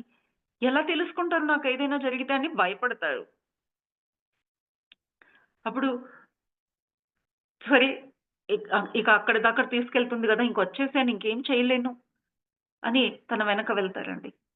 అలా వెళ్తూ ఉండగా చాలా దూరం 25 కిలోమీటర్స్ అంటే చాలా దూరం. అలా అది ఇది మాట్లాడుకుంటూ వాళ్ళు ఆ ప్లేస్‌కెళ్తారండి. అనస్తాషియా ఒక ప్లేస్‌కొస్తారు. హమ్మయ్య! వచ్చేసాము అంటుంది అనస్తాషియా. వచ్చేసామంటే ఎక్కడ? ఎక్కడ ఏమీ లేదే. మీ ఇల్లు కనిపించడం లేదు. ఏ ప్లేస్ లేదు. అక్కడ కూర్చోడానికి లేదు, నిల్చోడానికి లేదు. ఒక స్థలంలా అనిపించడం లేదు. అడవిలాగే ఉంది అంటే, అవును అడవిలోనే ఉంటాను నేను. నేనిక్కడే ఉండేది. మరి మీ ఇల్లు? ఇల్లు అంటే ఇల్లెందుకు? ఇక్కడే ఉంటాను నేను. ఇక్కడ పడుకుంటాను, ఇక్కడే కూర్చుంటాను అని. మరి భోజనం ఎక్కడ చేస్తావు? అంటే, భోజనం చేయడానికి ఇల్లు ఎందుకు కట్టుకోవాలి? ఇన్ని చెట్లున్నాయి. అందులో కాసే పువ్వులు, కాయలు తింటూ ఉంటాను. అమ్మ తల్లి! నువ్వు ఇలాంటి దాన్ని పిచ్చిదానివే. ఖచ్చితంగా నువ్వెక్కడో సైకియాట్రిక్ హాస్పిటల్‌లో నుంచి పరిగెత్తుకొని వచ్చి ఇక్కడ దాచుకున్నావు అడవిలో. నువ్వు మనిషివి కాదు. అసలు ముందుగా చెప్పొద్దు. నన్ను పిలుచుకొని ఇక్కడి దాకా తీసుకొచ్చి, ఇక్కడ ఏంటి కూర్చోడానికి కూడా ఒక ప్లేస్ లేదు. అలసిపోయాను. ఇప్పుడు 25 కిలోమీటర్స్ నడుచుకుంటూ వచ్చాను. 25 కిలోమీటర్ ఇప్పుడు రిటర్న్ ఎళ్ళాలన్నా అంత ఓపిక నాకు లేదు. నాకింత నడిచే అలవాటు లేదు. నువ్వేంటి నన్ను చంపడానికి ఇక్కడి దాకా తీసుకొచ్చావా? నాకిప్పుడు దాహం, నీళ్ళు, భోజనం ఎక్కడ, ఎలా అంటే, "నువ్వు ఆలోచించొద్దు. నీకు నీళ్ళు కావాలా? రా" అని తీసుకెళ్తుందండి. ఒక 4 అడుగుల్లో అక్కడొక నది లాగా చిన్నగా నీళ్లు పాకుతున్నాయంట. చూడు ఎంత ఫ్రెష్ వాటర్. ఇక్కడే నీళ్లు ఫ్రెష్ వాటర్. ఇంకా పిచ్చెక్కుతుందనమాట వ్లాడిమిర్‌కి. "ఏయ్ పిచ్చిదానా! నేనేంటి కుక్కనా? నక్కనా? ఇలా పాకే నీళ్లు తాగుతానా? నేను వచ్చే ముందు చూసావా? నేను ఏ బాటిల్ తీసుకొచ్చానో చూసావా వాటర్ బాటిలు? అది ప్రపంచంలో అన్నిటికన్నా ఎక్స్‌పెన్సివ్ వాటర్ అంట అది. చాలా కాస్ట్‌లీ వాటర్. అది తాగేవాడిని నేను. అది ప్రపంచంలో అన్ని నీళ్ళ కన్నా శుద్ధమైన నీళ్ళంట. అప్పుడు అనస్తాషియా నవ్వుతూ అంటుంది, "అది శుద్ధం అంటున్నావు కదా! దానికన్నా 100 రెట్లు శుద్ధంగా ఉండే నీళ్ళివి తాగు ఇవి" అని చెప్తుంది. ఇది తాగితే శుద్ధం మాత్రమే కాదు, నీకు ఆరోగ్యం కూడా సరిపోతుంది. అంత మంచి నీళ్ళు అని. ఇంక తిట్టుకుంటూ ఎక్కడొచ్చానా బాబు! ఎందుకై వచ్చానో, నాకు పిచ్చి నాకు బుద్ధి లేదు. అంతా తెలిసి కూడా నేను ఆలోచించకుండా అమ్మాయిని చూసి వెనకొచ్చేసాను. చచ్చిపోతాను నేను ఇలాంటి పిచ్చి పిచ్చి నీళ్లు తాగి అని ఎలాగో నీళ్లు తాగుతారు. ఇంకా భోజనమైనా పెడతావా తల్లి? చచ్చిపోతున్నాను నాకు ఆకలితో అంటే, ఏం పెడతావో అని భయపడతారు. అప్పుడు తను చిటికేస్తుందండి. చిటికేస్తే ఉడతలు వస్తాయి. ఉడతలొచ్చి అవి నోట్లో కొన్ని గింజలెత్తుకొనొస్తాయి. అలా అనస్తాషియా చెయ్యి చాపితే ఆ గింజల్ని తన చేతిలో పెడతాయన్నమాట. అదే ఫుడ్డు. ఛీ! ఛీ!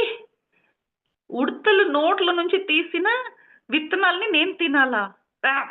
నేనసలు ముట్టుకోను. చచ్చిపోతాను ఆకలితో పర్వాలేదు. నేనిది తినను అంటాడు.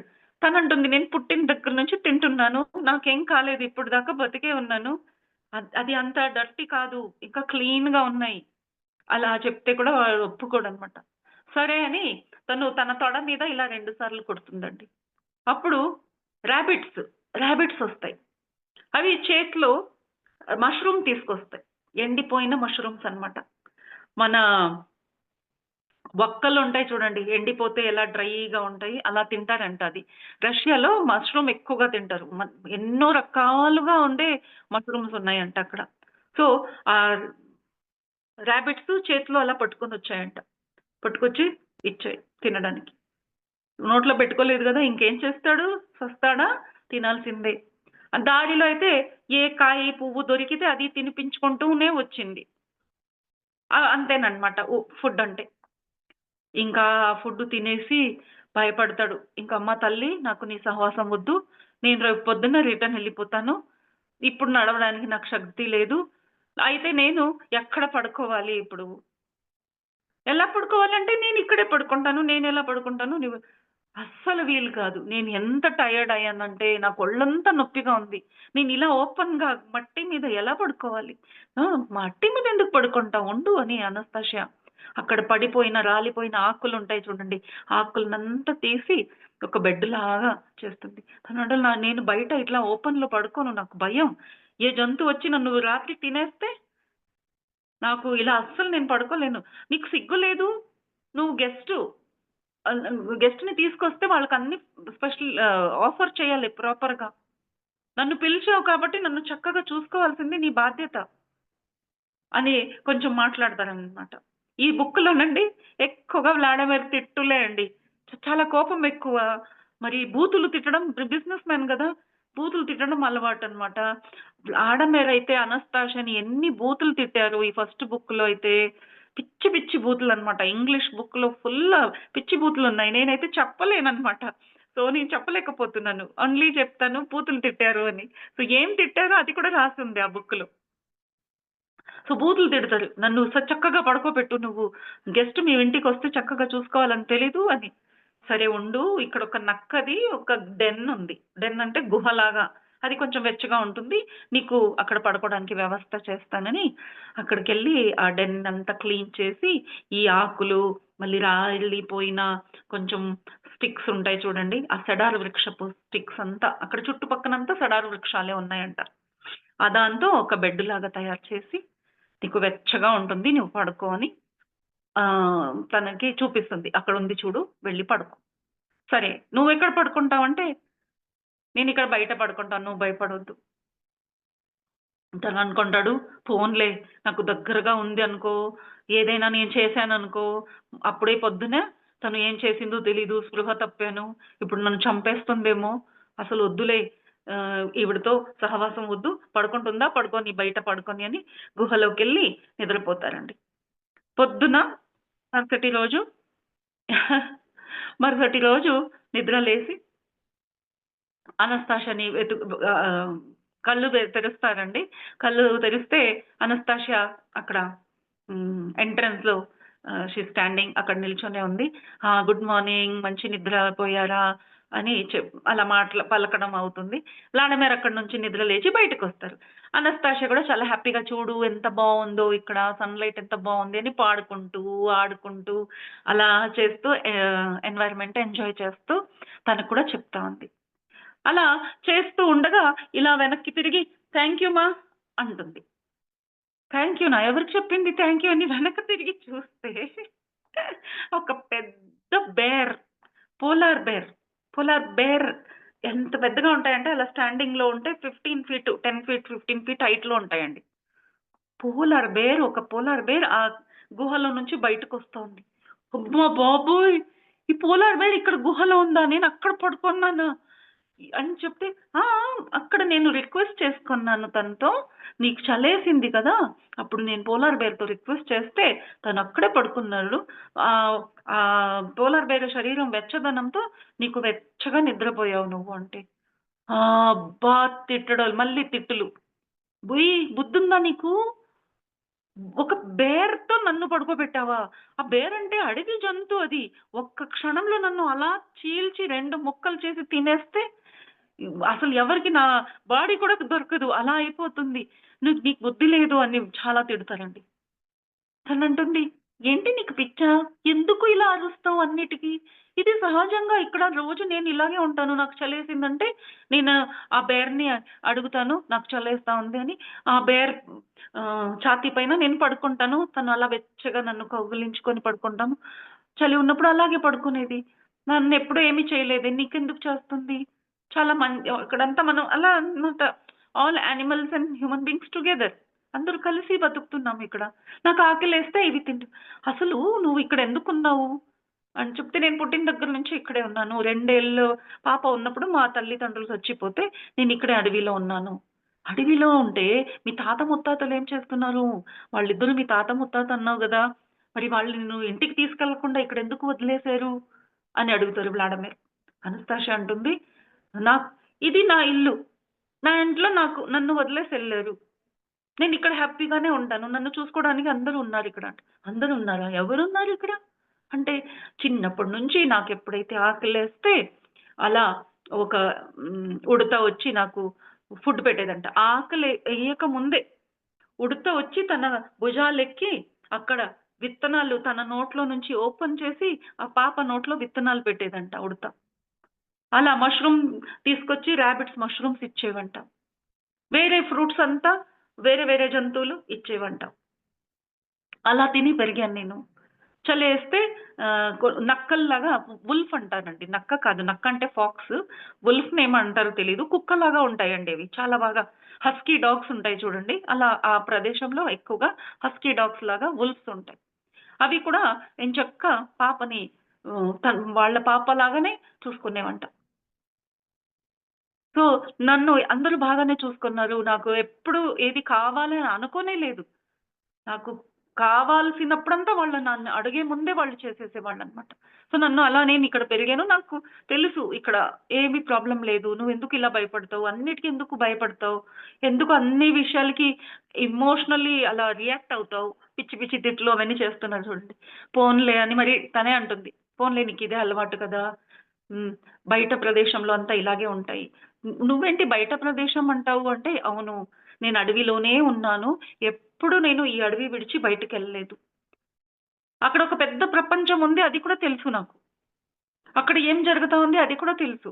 ఫ్యాక్టరీలున్నాయి, గాడి ఉంది, బండి ఉంది, వెహికల్స్ ఉన్నాయి. మనుషులు ఇలా ఇంట్లో ఏసీలు పెట్టుకుంటారు. అన్ని విషయాలు తెలుసు. మా హాస్పిటల్స్ ఉన్నాయి, మెడిసిన్స్ ఉన్నాయి. ఎవరు ఎలా జీవిస్తున్నారు? ఎలా పొలాల్లో పని చేస్తున్నారు? అన్ని విషయాలు తెలుసు. అయితే తను ఎక్కడికి వెళ్ళలేదంట. అస్సలు వెళ్ళలేదంటే యెస్ 1 ఆర్ 2 టైమ్స్ వెళ్ళాను. మాస్కో వెళ్ళిందంట సిటీ. అప్పుడు తను ఏదైతే అడవిలో ఉంటూ ఏదైతే చూస్తా ఉందో అది ఎంతవరకు సత్యం అని చూడ్డానికి ఒక 2 సార్లు వెళ్ళిందంట. సరే నేను ఇది చూస్తున్నాను అది సత్యమే. అంటే తనకు అలాంటి ఒక దృష్టి శక్తి ఉందన్నమాట. అదే అడుగుతారు వ్లాడిమిర్. "నువ్వెలా చూడగలుగుతున్నావు? ఏంటి ఇది శక్తి అంటున్నావు?" అంటే మన అందరి మనుషుల్లో అందరిలో ఆ ఒక శక్తి ఉంది. ఒక లైట్ ఉంది. Ray of light. ఒక వెలుతురు అనేది ఉంటుంది మనలో. ఆ వెలుతురుతో ఎంత సూక్ష్మ విషయమైనా మనం తెలుసుకోగలుగుతాం. అప్పుడు వ్లాడిమిర్ అంటారు, "నువ్వేంటి ఏదైనా హ్మ్, ఇలా మాటలు, మంత్రాలు చేసేవాళ్ళుంటారు కదా! అలాంటి ఒక విచ్చా నువ్వు?" అని అడిగితే, "నో, నో విచ్చు కాదు. నేను మనిషిని" అంటుంది. "I am a man. మ్యాన్‌లో ఇవన్నీ పవర్స్ ఉంటాయి." వ్లాడిమిర్ అంటారు, "ఎక్కడున్నాయి? నేను కూడా మ్యానే గదా! నాలాంటిగా ఎంతమంది ఉన్నారు. ఎవరిలో ఆ లైట్ లేదే. ఇంట్లో కూర్చొని బయట ఉండేది చూడలేకపోతాము. నువ్వేంటి ఇక్కడ కూర్చొని ఊర్లో అంతా జరిగేది చెప్తున్నావు?" అంటే మీరు అక్కడ ఆ ఊర్లో ఉంటూ ఆ శక్తిని పోగొట్టుకున్నారు. సో, మనిషి గురించి చెప్తూ ఇక్కడ చాలా ఒక ఇంపార్టెంట్ విషయం యాక్చువల్లీ అది ఫ్రెష్‌గా రేపే చెప్తానండి. సో, తను చెప్తుంది మనిషి దేవుడికి ఒక జెరాక్స్ కాపీ లాంటోడు. సో, దేవుడిలో ఏ శక్తులున్నాయో దేవుడు అంటే ఇక్కడ సృష్టికర్త. సృష్టికర్త ఈ సృష్టించిన తర్వాత ఈ సృష్టిని అది అనుభవించలేక ఎందుకంటే తనకు ఇంద్రియాలు లేవు. ఇంద్రియాలు లేనందువలన తను అనుభవించలేరు. తను చాలా ప్రేమ నిండి ఒక సృష్టిని చేశాడు. అయితే అనుభవించడానికి కుదరక ఇంకో ఒక సృష్టిని చేశాడు. ఎవరికైతే అన్ని ఇంద్రియాలున్నాయో అలాంటి వాడిని.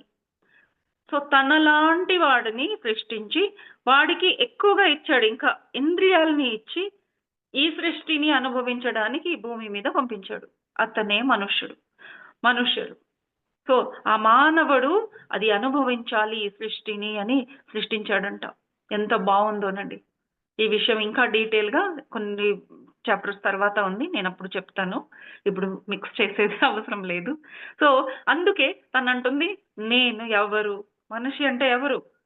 దేవుడు. ప్లస్ ఇంకా ఎక్కువ శక్తులతో, ఇంద్రియాలతో ఉండేవాడు. సో, మనకన్ని శక్తులున్నాయి. అయితే ఎక్కడ కనిపించడం లేదే. అంటే తనంటుంది, ఎలా అయితే దేవుడు శక్తి ఉందో, లైట్ శక్తి ఉందో, అలే డార్క్ శక్తి కూడా ఉందంట. ఆ డార్క్ ఫోర్సెస్ ఏం చేస్తాయంటే, మనిషిలో ఆ లైట్‌ని తగ్గించడానికి ప్రయత్నిస్తూ ఉంటుందంట. సో, మనం అప్పుడు మనలో ఉండే దైవీ తత్వం నుంచి దూరం అయిపోతూ ఉంటాం. ఎప్పుడెప్పుడైతే ఆ డార్క్ ఎనర్జీ మన మధ్యలో వస్తుందో, మన లోపల ఉండే దైవీ తత్వం మరి మనం 2 కలిసి ఉంటేనే మనం దైవీ తత్వంతో కూడిన మనుషులైతాం. అయితే సెంటర్‌లో దూరుతుందంట డార్క్ ఎనర్జీ మనల్ని దూరం చేయడానికి. ఏంటా డార్క్ ఎనర్జీ అంటే దయ్యాలు, భూతాలు అనుకోవద్దు. డార్క్ ఎనర్జీ అంటే ఏ గుణాలు మనలో ఉండే ప్రాకృతిక గుణాలకి విపరీతంగా ఉన్నాయో, ప్రాకృతికంగా మనకుండే గుణాలేంటండి? దైవీ గుణాలు. ప్రేమించడం, దయాభావన, పోషించడం ఇవి మన గుణాలు. మనిషి గుణం అది. మనం చేయాల్సింది ఒక్కటే అందరిని ప్రేమించడమే. ప్రేమించిన తర్వాత ఉండే సృష్టిని పోషించడం, రక్షించడం అది మన గుణాలు. అది కాకుండా మనం ఏదైతే డిస్ట్రక్టివ్ థాట్స్ వస్తే, దానికి విరోధ శక్తి పని చేసామంటే అదే డార్క్ ఎనర్జీ. సో, ఏది ప్రకృతికంగా ఉండాలి. ఏదైతే ప్రకృతికంగా లేదో అదే డార్క్ ఎనర్జీ. కానీ ఇక్కడ అన్ని విషయాలు చెప్తుంటే భయపడతారండి మీరు. డార్క్ ఎనర్జీ మనం ఏదైతే మంచిదనుకున్నామో అదే డార్క్ ఎనర్జీ. ఏ వస్తువు ప్రకృతితో తయారవ్వలేదు. ఈ బట్టలతో సహా అండి. Cotton is from plant. Nylon మంచిది కాదు ఎందుకంటున్నారు? ఎందుకంటే అది నేచురల్ కాదు. ప్రాకృతికంగా కాదు. అదే డార్క్ ఎనర్జీ. ఆ పాలిస్టర్, ప్లాస్టిక్ ఇవి డార్క్ ఎనర్జీస్. ఏదైతే రేడియేషన్స్ ఇస్తాయో, మనకు నేచురల్‌గా వచ్చే రేడియేషన్స్‌కి స్టాప్ చేస్తాయో, దానికి హాని కలిగిస్తాయో అవి మంచివి కాదు. సో, తననేది ఈ ఫ్యాక్టరీలో తయారైన వస్తువులు. అవన్నీ అందులో నెగటివ్ ఎనర్జీ నిండిపోతుందంట, డార్క్ ఎనర్జీ నిండిపోతుంది. ఎందుకంటే ఆ ఒక్క వస్తు తయారవ్వడానికి ఎందరికో చాలా మందికి ఇబ్బంది కలిగించిన తర్వాత ఒక ఫ్యాక్టరీలో ఒక వస్తు తయారవుతుంది. ఫ్యాక్టరీ పెట్టాలి, వాటర్ కలుషితం అవుతుంది, గాలి కలుషితం అవుతుంది, మనుషుల్ని హింసించి పని చేయిస్తారు. వాళ్ళకి సరిగ్గా శాలరీ ఇవ్వరు కదండి, అది హింసే వాళ్ళకి. సో అక్కడ వాళ్ళు నొప్పిలో ఉంటారు. సో ఫ్యాక్టరీ అంటేనే ఒక పెయిన్ఫుల్ ఫ్యాక్టరీ అన్నమాట. అక్కడి నుంచి ఒక వస్తువు వచ్చిందంటే అది మంచి వస్తువు ఎలా అవుతుంది? అది డార్క్ వస్తువునే, అది డార్క్ ఎనర్జీతో నిండిన వస్తువు. సో ఫ్యాక్టరీలో తయారైన ఏ వస్తువు అయినా మంచివి కాదు. అయితే వెంటనే మనం స్టాప్ చేయాల్సిన అవసరం లేదు. తెలుసుకోవడం ఫస్ట్ స్టెప్. ఫస్ట్ తెలుసుకోవాలి ఏది న్యాచురల్, ఏది హార్మ్ఫుల్, డార్క్ ఎనర్జీతో నిండినవి అని. సో ఇలా వ్లాడమేరు ఒక్కొక్కప్పుడు తనని పిచ్చి దాన్నిలాగా చూస్తే, ఒక్కొక్కప్పుడు తనకి ఎంత తెలివితేటలబ్బా! ఇన్ని విషయాలు ఎలా తెలుసుకుంటా ఉంది? మేము ఇన్ని యూనివర్సిటీలో, కాలేజ్‌లో చదువుకున్నా ఈ నాలెడ్జ్ మాకు లేదు. అలాంటిది తనకు ఇంకా చాలా బాగా ఎక్స్‌ప్లెయిన్ చేస్తుందండి. ఒక్కొక్కప్పుడు తను దేవతనా? ఒక రిషినా? అలా సర్ప్రైజ్ అయిపోతాడనమాట. సో అలా 2 నడుస్తూ ఉండగా ఇంకా స్టోరీ ముందుకెళ్తా. సో రేపు కంటిన్యూ చేద్దాం. ఈ రోజుకింతే. So thank you very much. రేపు మళ్ళీ కలుద్దాం. Thank you. తన అనస్తాషియా విజ్డమ్, అనస్తాషియా స్టోరీ పిల్లలు చాలా కనెక్ట్ అయ్యారు. నాకు ఎక్కడికెళ్ళినా పిల్లల గురించే అమ్మలు చెప్తున్నారు. మేడం మా పిల్లలు మీ అనస్తాషియా వింటారండి అని. ఎందుకంటే ఈ విజ్డమ్ ఉండేదే వాళ్ళ కోసం. వాళ్ళే కొత్త జనరేషన్ రెడీ చేసేవాళ్ళు. మేము ఇప్పుడు ఏమీ చేయలేమండి ఇప్పుడు. మా మా ప్రయత్నం అంతా అయిపోయింది. టైం అయిపోయింది. Time up. సో ఈ విజ్డమ్‌ని పిల్లల దాకా అందించాల్సిన మన ఫుల్ బాధ్యత. ఎందుకంటే ఇప్పుడు చేంజెస్ వస్తే వీళ్ళ నుంచి మళ్ళీ నెక్స్ట్ జనరేషన్ ఏదైతే పుట్టబోతుందో అది ప్యూర్ జనరేషన్ అంట. సమయం వచ్చేసింది. ప్యూర్ మ్యాన్, మనిషి నిజంగా దేవుడు ఎలా సృష్టించాడో అలాంటి మనుషులుగా మారబోతున్నారు వీళ్ళంతా. ఇప్పుడు ఉండే చిన్న పిల్లలు. అలాంటి మనిషిని వాళ్ళు సృష్టించబోతారు. వాళ్ళ కడుపులో పుట్టే బిడ్డలు అలాంటి వాళ్ళు ఉంటారంట. అప్పుడు అలాంటి బిడ్డ కనడానికి వీళ్ళు ఇప్పటి నుంచే ఈ జ్ఞానాన్ని తీసుకొని శరీరాన్ని, మనసుని ఆధ్యాత్మికంగా, శారీరకంగా అన్ని రూపాల్లో వాళ్ళు ఎదుగుతారు. అందుకు ఈ విజ్డమ్ అండి. భలే సీక్రెట్ ఉందండి ఇందులో. ఇంకా రాను రాను వేరే బుక్స్ చదువుతుంటే ఇంకా సీక్రెట్స్ ఉన్నాయి. ఫస్ట్ 2 బుక్స్ స్టోరీగా ఉంటుంది. ఆ తర్వాత అంతా పెద్ద విషయాలు. సో మనం ఎక్కడా స్టాప్ చేయకుండా ఈ బుక్కు ఫుల్‌గా చదవాలండి. అన్ని బుక్స్. 9 బుక్స్ ఉన్నాయి. 10వ బుక్ ఇంకా రాలేదు. యెస్. ఓకే. సో ఈ నెల మనం ఫస్ట్ బుక్ చేస్తున్నాం ఇక్కడ. సో ఫ్రెండ్స్ ఎవరైతే ఈ వీడియో చూస్తున్నారో తప్పకుండా హోంవర్క్ లాగా ఇంకోసారి అటెండ్ అయినా ఇక్కడ యూట్యూబ్‌లో వెళ్లి ఇంకోసారి ఈ వీడియో చూడాలండి. స్టోరీ లాగా విన్నారు గానీ, ఇందులో దాగి ఉండే రహస్యాల్ని గుర్తుపట్టలేకపోతాం. నేను కూడా రెండోసార్లు చెప్పేటప్పుడే నాకు ఓహ్! వావ్! అనిపించింది. సో అందుకు మనం ఈ వీడియోస్ వినాలండి. అంతేకాదు ఇవి షేర్ చేయాలి. షేర్ చేశారంటే సబ్స్క్రైబ్ చేసి షేర్ చేస్తే ఏమవుతుందంటే, మీకు తెలిసిన వాళ్ళు ఎవరైతే ఉంటారో వాళ్ళకి మీరు చెప్పరు. నేను ఇలాంటి క్లాస్ అటెండ్ అయ్యాను, ఈ స్టోరీ విన్నానని. అయితే మీ యూట్యూబ్‌లో ఆ వీడియో వస్తుంటే అది వాళ్ళు చూసేటప్పుడు వాళ్ళల్లో ఆ హిస్టరీలో రిపీట్ అవుతుంది. అప్పుడు ఏంటబ్బా! అని వాళ్ళు చూస్తారు. అలా మనం ఈ జ్ఞానాన్ని వాళ్ళ దాకా అందించిన ఒక సేవ చేసినట్టు అవుతుంది. So please subscribe and share ఖచ్చితంగా. అండ్ మీరు కూడా ఫుల్ వీడియో చూడాలన్నమాట. ఇంకోసారి చూసి ప్రాపర్‌గా ఎగ్జామ్‌కి రెడీ అయినట్టు ఈ స్టోరీ వినాలి మనసుతో. అండ్ ఈ ఎనర్జీ కనెక్ట్ అయితే మనలో చేంజెస్ ఆటోమేటిక్‌గా అవుతాయండి. సో నాలో నేను బుక్ స్టార్ట్ చేసి ఇప్పటికే 2 ఇయర్స్ అవుతా ఉంది. 2 ఇయర్స్‌లో ఆటోమేటిక్‌గా నా ఎనర్జీ హైయెస్ట్‌కి వెళ్ళిపోతా ఉంది. ఆటోమేటిక్‌గా ఎన్నో విషయాలు జరిగిపోతున్నాయి. తెలియకుండానే జరిగిపోతున్నాయి. సో మనం చేయాల్సింది ఏమీ లేదు. ఎప్పుడు పవర్‌ఫుల్ ఎనర్జీకి కనెక్ట్ అవ్వాలి. అంతే. ఆ పని ఆ ఎనర్జీ చేస్తుందన్నమాట. సో అది విషయం masters. Thank you very much. Okay masters. ఈరోజు ఫర్ యూ మీకోసం ఛానల్కి సీనియర్ పిరమిడ్ మాస్టర్ గారైన విజయలక్ష్మి గారు భీమవరం నుంచి వచ్చారు మాస్టర్స్. మేడం గారికి కూడా వెల్కమ్ చెప్పుకుందాం. మేడం గారు చెప్పబోయే టాపిక్ భగవద్గీత అధ్యయనం చేస్తున్నారు masters. Okay madam, please welcome madam. Continue your section madam. Thank you madam. పదాభివందనం చేసుకుంటూ ఈ రోజు క్లాస్ ప్రారంభించుకుంటూ శ్రీకృష్ణ పరబ్రహ్మణే నమః. శ్రీమద్ భగవద్గీత అథ త్రయోదశోధ్యాయ. క్షేత్ర క్షేత్రజ్ఞ విభాగ యోగః. అర్జున ఉవాచ ప్రకృతిం పురుషం చైవ క్షేత్రం క్షేత్రజ్ఞమేవ చ ఏతద్వేదితుమిచ్ఛామి జ్ఞానం జ్ఞేయం చ కేశవ.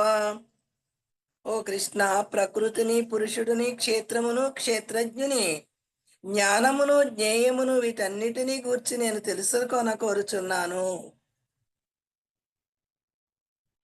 శ్రీ భగవానువాచ ఇదం శరీరం కౌంతేయ క్షేత్రమిత్యభిధీయతే ఏతద్యో వేతి తం ప్రాహుః క్షేత్రజ్ఞం ఇతి తద్విదః.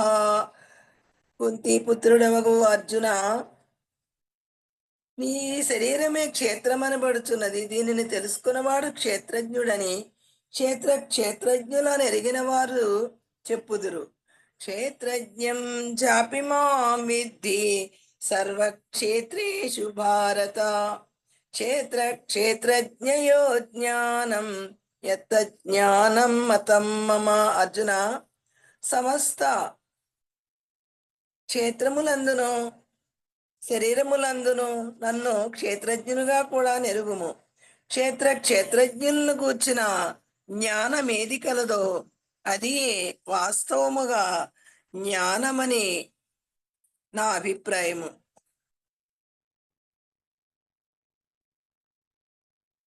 తక్షేత్రం యచ్చయాదృక్చ యద్వికారి యదస్యతు సచయో యత్ప్రభావచ్చ తస్సమాసేన మే శృణు.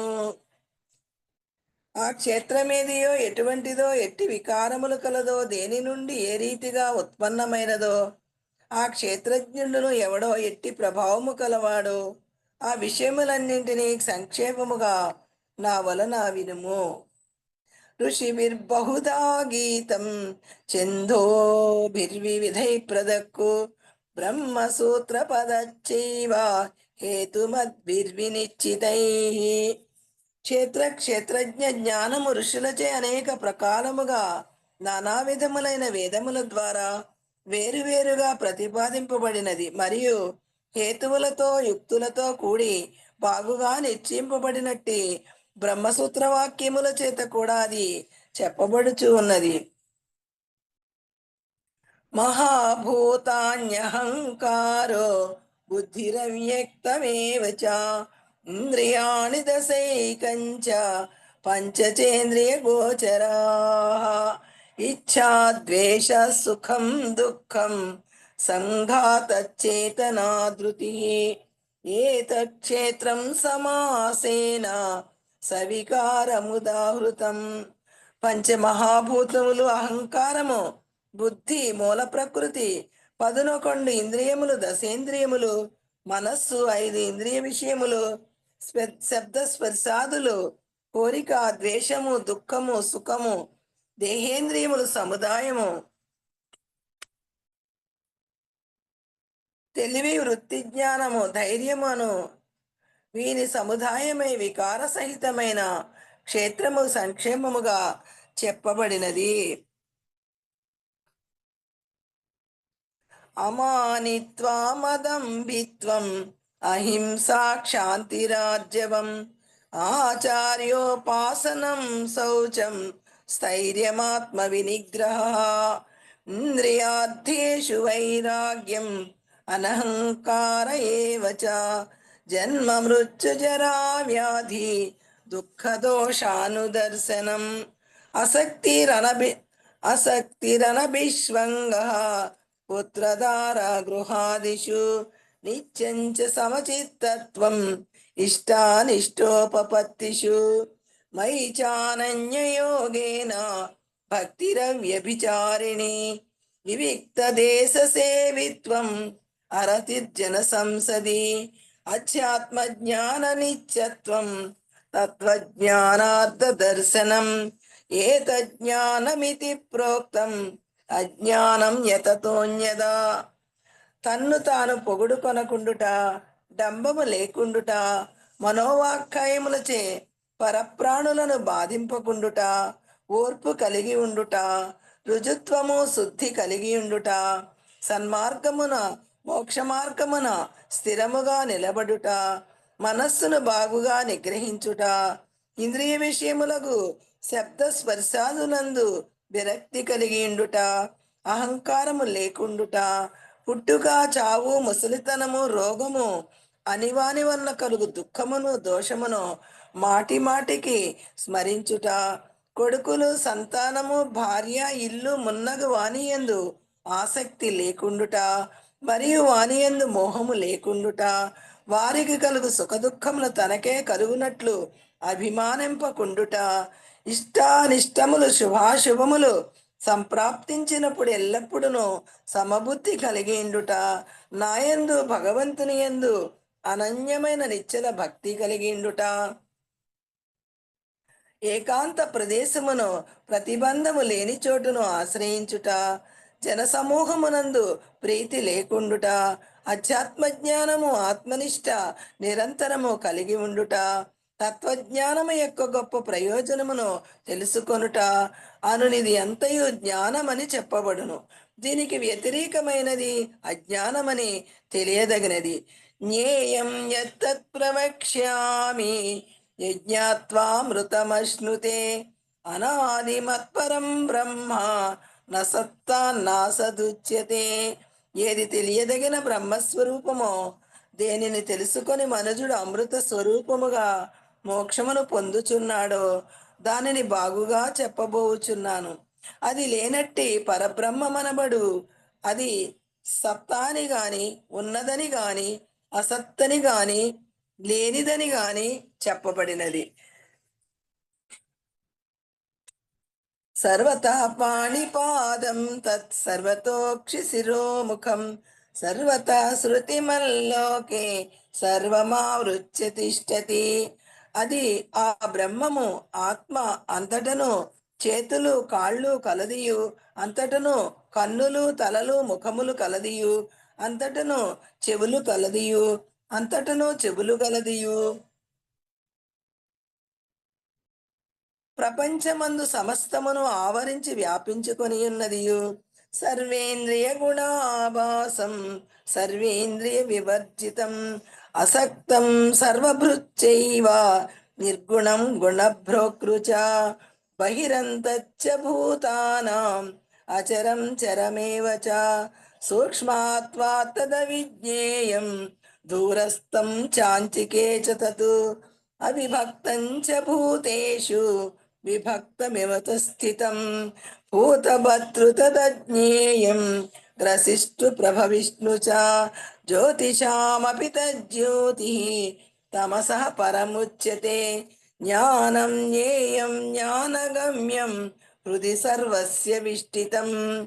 జ్ఞానస్వరూపముగా బ్రహ్మము సమస్తములైన ఇంద్రియముల యొక్క గుణములను ప్రకాశింపచేయనదియు, సమస్తేంద్రియములు లేనిదియు, దేనిని అంటనిదియు, సమస్తమును భరించునదియు, సత్వరజస్తమో గుణరహితమైనదియు, గుణములను అనుభవించునదియు, ప్రాణుల యొక్క వెలుపలను లోపలను ఉండునదియు, కదలనదియు కదులునదియు, అది సూక్ష్మమై ఉండుట వలన అజ్ఞానులకు తెలియబడినదియు, దూరముగా నుండునదియు దగ్గరగా కూడా నుండునదియు, విభజింపబడనిది అయినను ప్రాణుల యందు విభజింపబడిన దాని వలె ఉన్నదియు, ప్రాణులను సృష్టించినదియు పోషించినదియు లయింప చేయినదియు అని తెలుసుకొనదగినదియు.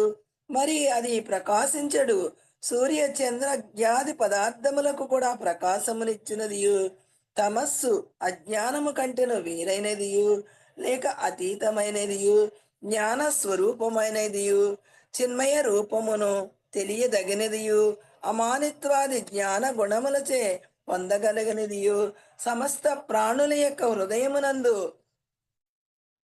విశేషించి ఉన్నదియు చెప్పబడుచున్నది. ఇది క్షేత్రం తథా జ్ఞానం జ్ఞేయం చోక్తం సమాసతః మద్భక్తయే తద్విజ్ఞాయ మద్భావయోపపద్యతే. ఈ ప్రకారముగా క్షేత్రము అట్లే జ్ఞానము జ్ఞేయము కూడా సంక్షేమముగా చెప్పబడినవి. నా భక్తుడు నాయందు భక్తి కలవాడు వీని నెరిగి నా స్వరూపమును మోక్షమును భగవదైక్యమును పొందుటకు అర్హుడగుచున్నాడు. ప్రకృతిం పురుషం చైవ విజ్ఞనాది ఉభావపి వికారాంచ గుణాంచైవ విద్ధి ప్రకృతి సంభవాన్. అర్జున, ప్రకృతి పురుషుని ఉభయులను అది లేని వారినిగా నెరుగుము. ఉభయులను ఆది లేని వారినిగా నెరుగుము. మనోబుద్ధి ఇంద్రియాల వికారమును సత్వరజస్తమో గుణములను ప్రకృతి వల్ల కలిగినవిగా నెరుగుము. కార్యకారణ కర్తృత్వే హేతు ప్రకృతి రుచ్యతే. పురుష సుఖ దుఃఖానాం భోకృత్వే హేతురుచ్యతే.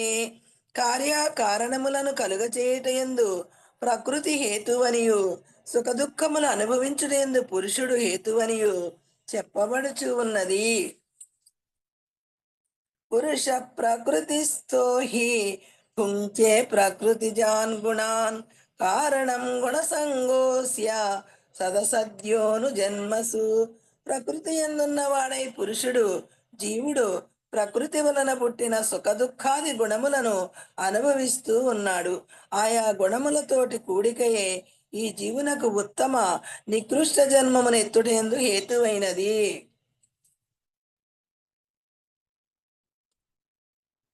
ఉపద్రష్టానుమంతా చ భర్త భోక్త మహేశ్వర పరమాత్మేతి చాప్యుక్తో దేహేస్మిన్ పురుష పరః. పురుషుడు ఆత్మ ఈ శరీరమందు ఉన్నప్పటికీ శరీరము కంటే వేరైన వాడును, సాక్షిభూతుడును, అనుమతించువాడును, ధరించువాడును, అనుభవించువాడును, పరమేశ్వరుడును, గొప్ప ప్రభువు, నియామకుడును, పరమాత్మయు అని చెప్పబడుచు ఉన్నాడు. ఏవం వేత్తి పురుషం ప్రకృతించ గుణై సహా సర్వదా వర్తమానోపి నసభూయో విజాయతే. ఎవడి ప్రకారముగా పురుషుని ఆత్మను గుణములతో కూడిన ప్రకృతిని తెలుసుకొనుచున్నాడో అతడు ఏ విధముగానున్నప్పటికీ మరలా జన్మింపడు. ధ్యానేనాత్మని పశ్యంతి కేచిదాత్మానమాత్మన అన్యే సాంఖ్యేన యోగేన కర్మయోగేన చాపరే. ఆత్మను ప్రత్యేగాత్మను లేక పరమాత్మను కొందరు శుద్ధమగు మనస్సుచే ధ్యానయోగము ద్వారా తమయందు గాంచుచు ఉన్నారు, సాక్షాత్కరించుకొనుచున్నారు. అట్లే మరికొందరు సాంఖ్యయోగము చేతను, ఇంకా కొందరు కర్మయోగము చేతను చూచుచు ఉన్నారు, అనుభూతం అనర్చుకొనుచున్నారు. అన్యే త్వేవమజానంతః శ్రుత్వానేపి ఉపాసతే తేపి చాతితరంచేవ మృత్యుం శృతిపరాయణాః. మరికొందరైతే ఈ ప్రకారముగా ధ్యాన సాంఖ్య కర్మయోగముల వలన తెలుసుకొని జాలిన వారై ఇతరుల వలన ఆ పరమాత్మను గూర్చి విని ఉపాసించుచు ఉన్నారు, అనుష్ఠించుచు ఉన్నారు. శ్రవణ తత్పరులకు వారును మృత్యువును, మృత్యురూపమగు ఈ సంసారమును తప్పక దాటుదురు. ఏవ సంజాయతే కించిత్ సత్వం స్థావర జంగమం క్షేత్ర క్షేత్రజ్ఞ సంయోగాత్ తద్విద్ధి భరతర్షభ. భరతవంశ శ్రేష్ఠుడు అర్జున, ఈ ప్రపంచమున స్థావర జంగమాత్మమగు పదార్థమేదియు పుట్టుచున్నదో అది అంతయు క్షేత్ర క్షేత్రజ్ఞుల కూడిక వల్లనే కలుగుచున్నదని ఎరుగుము. సమం సర్వేషు భూతేషు తిష్టంతం పరమేశ్వరం వినశ్యస్య వినశ్యంతం యపశ్యతి సపశ్యతి. సమస్త ప్రాణుల యందును సమముగా ఉన్నట్టి పరమాత్మను ఆయా ప్రాణులు దేహాదులు నశించినను నశింపని వానినిగా ఎవడు చూచుచున్నాడో తెలుసుకొనుచున్నాడో అతడే నిజముగా చూచువాడగును, విద్యుడని భావము. సమం పశ్యన్ హి సర్వత్ర సమవస్థితమీశ్వరం నహి నస్త్వాత్మనాత్మానం తతో యాతి పరాంగతిం. సమస్త ప్రాణుల యందును లెస్సగా వెలియుచున్నట్టి పరమాత్మను సమముగా వ్యాపించి ఉన్నట్లు చూచుచు మనుజుడు తన ఆత్మను తాను హింసించుకొనడు, కావున సర్వోత్తమ గతిని మోక్షమును పొందుచూ ఉన్నాడు. ప్రకృత్యైవ చ కర్మాణి క్రియమాణాని సర్వశః యపశ్యతి తదాత్మానం అకర్తారం సపశ్యతి. ఎవడు కర్మలను ప్రకృతి చేతను సర్వవిధములు చేయబడుచున్నట్లుగాను అట్లే ఆత్మను కర్త కాని వనిగను చూచుచున్నాడో తెలుసుకొనుచున్నాడో అతడే నిజముగా చూచుచున్నవాడగును.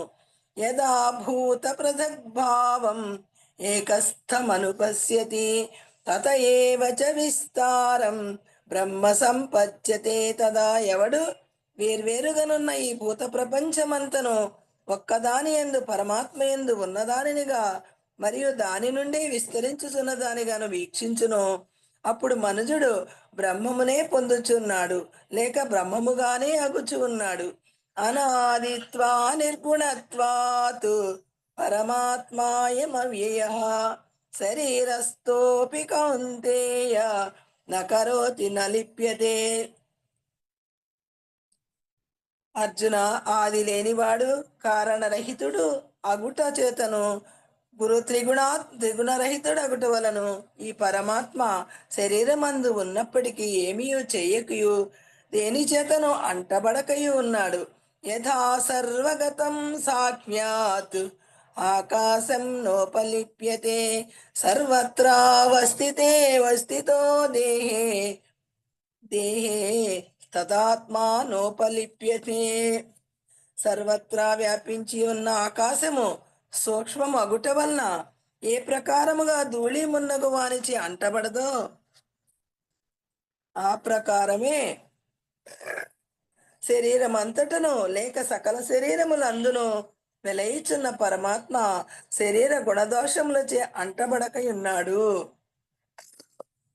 యథా ప్రకాశయచ్చేకః కృష్ణం లోకమిమం రవిః క్షేత్రం క్షేత్రీ తథా కృష్ణం ప్రకాశయతి భారత. ఓ అర్జున, సూర్యుడొక్కడే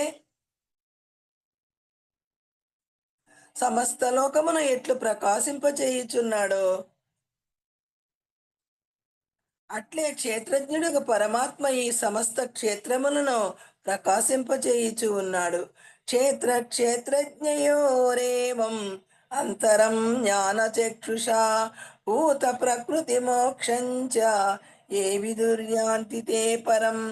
ఎవడు జ్ఞాన దృష్టి చేత ఈ ప్రకారముగా క్షేత్రజ్ఞుల యొక్క భేదమును భూతములకు సంబంధించియుండు లేక కారణమైన ప్రకృతి అవిద్య నుండి విముక్తిని కలిగి చేయు ఉపాయమును తెలుసుకొందురో వారు పరమాత్మ పదమును మోక్షమును పొందుచున్నారు. ఇది శ్రీమద్భగవద్గీతాసు ఉపనిషత్సు బ్రహ్మ విద్యాయాం యోగ శాస్త్రే శ్రీకృష్ణార్జున సంవాదే క్షేత్రజ్ఞ విభాగ యోగో నామ త్రయోదశోऽధ్యాయః. హరి ఓం తస్సత్. ఓం శ్రీకృష్ణ పరబ్రహ్మణే నమః. శ్రీమద్భగవద్గీత అదా చతుర్దశోऽధ్యాయः. గుణత్రయ విభాగ యోగः. శ్రీ భగవానువాచ పరం భూయ ప్రవక్ష్యామి జ్ఞానానాం జ్ఞానముత్తమం యజ్ఞాత్వా మునయః సర్వే పరాం సిద్ధిమితో గతాః. అర్జున, దేనిని తెలుసుకొని మునులందరూ ఈ సంసార బంధము నుండి విడివడి సర్వోత్తమమగు మోక్ష సిద్ధిని బడిసిరో అట్టి పరమాత్మ విషయము విషేకమైనది జ్ఞానములలోకెల్లా ఉత్తమమైనదగు జ్ఞానమును మరల చెప్పుచు ఉన్నాను. ఇదం జ్ఞానముపాశ్రిత్య మమ సాధర్మ్యమాగతాః సర్కేపి నోపజాయంతే ప్రళయేన వ్యధంతి చ. ఈ జ్ఞానమును ఆశ్రయించి జనులు నాతో ఐక్యము నొందిన వారై నా స్వరూపమును బడసి నష్టకాలమున జన్మింపరు, ప్రళయకాలమున నశింపరు, జనన మరణ రహితులై పునరావృత్తి లేక ఎందురని భావము. మమ యో నిర్మహద్ బ్రహ్మ తస్మిన్ గర్భం దదామ్యహం సంభవ సర్వభూతానాం తతో భవతి భారత. అర్జున, గొప్పదైన మూల ప్రకృతి మాయ నా యొక్క సర్వభూతోత్పత్తి స్థానము. దాని యందు నేను గర్భకారణమైన చైతన్య రూపముగు బీజమును ఉంచుచున్నాను. దాని వలన సమస్త ప్రాణుల యొక్క ఈ ఉత్పత్తి సంభవిస్తూ ఉన్నది. సర్వయోనిషు కౌంతేయ మూర్తయ సంభవంతి యాః తాసాం బ్రహ్మ మహద్యోని అహం బీజ ప్రదాపిత. అర్జున, దేవ మనుష్యాది సమస్త జాతులందును ఏ శరీరములు ఉద్భవించుచున్నవో వానికి మూల ప్రకృతి మాయ. ఏ మాతృస్థానము తల్లి, నేను బీజమునుంచునట్టి తండ్రిని. సత్వం రజస్తమ ఇతి గుణా ప్రకృతి సంభవాః నిబధ్నంతి మహాబాహో దేహే దేహినమవ్యయం. గొప్ప భుజములు కలవో అర్జున, ప్రకృతి వలన పుట్టిన సత్వ రజస్తమో గుణములు మూడును నాశరహితుడైన ఆత్మను దేహమునందు లేక దేహమునకు బంధింపవైచుచున్నవి. తత్ర సత్వం నిర్మలత్వాత్ ప్రకాశ కమనామయం సుఖ సంగేన బధ్నాతి జ్ఞాన సంగేన చానగా. పాపరహితుడగు అర్జున, ఆ సత్వాది గుణములలో సత్వగుణము నిర్మలమైన దగుట వలన ప్రకాశమును కలుగ చేయినదియు ఉపద్రవము లేనిదియు అగుచు ఇంద్రియ సుఖమునందల ఆసక్తి చేతను వృత్తి జ్ఞానమునందల ఆసక్తి చేతను జీవుని బంధించుచు ఉన్నది. రజో రాగాత్మకం విద్ధి తృష్ణాసంగ సముద్భవం తన్నిబధ్నాతి కౌంతేయ కర్మ సంగేన దేహినాం. ఓ అర్జున, రజోగుణము దృశ్య విషయముల ఎడల స్త్రీ ప్రీతిని కలుగ చేయనదియు తృష్ణను కోరికను ఆసక్తిని కలుగ చేయనదియు అని ఎరుంగుము.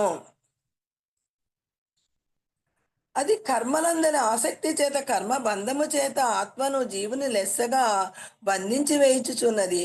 తమస్సంజ్ఞానజం విద్ధి మోహనం సర్వదేహినాం ప్రమాదాలస్య నిద్రాభిః తన్నిబధ్నాతి భారత.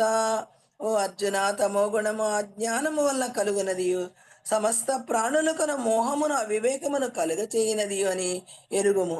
అది మరుపు, పరాకు, సోమరితనము, నిద్ర మొదలగు వారిచే జీవుని లెస్సగా బంధించి వేచుచున్నది.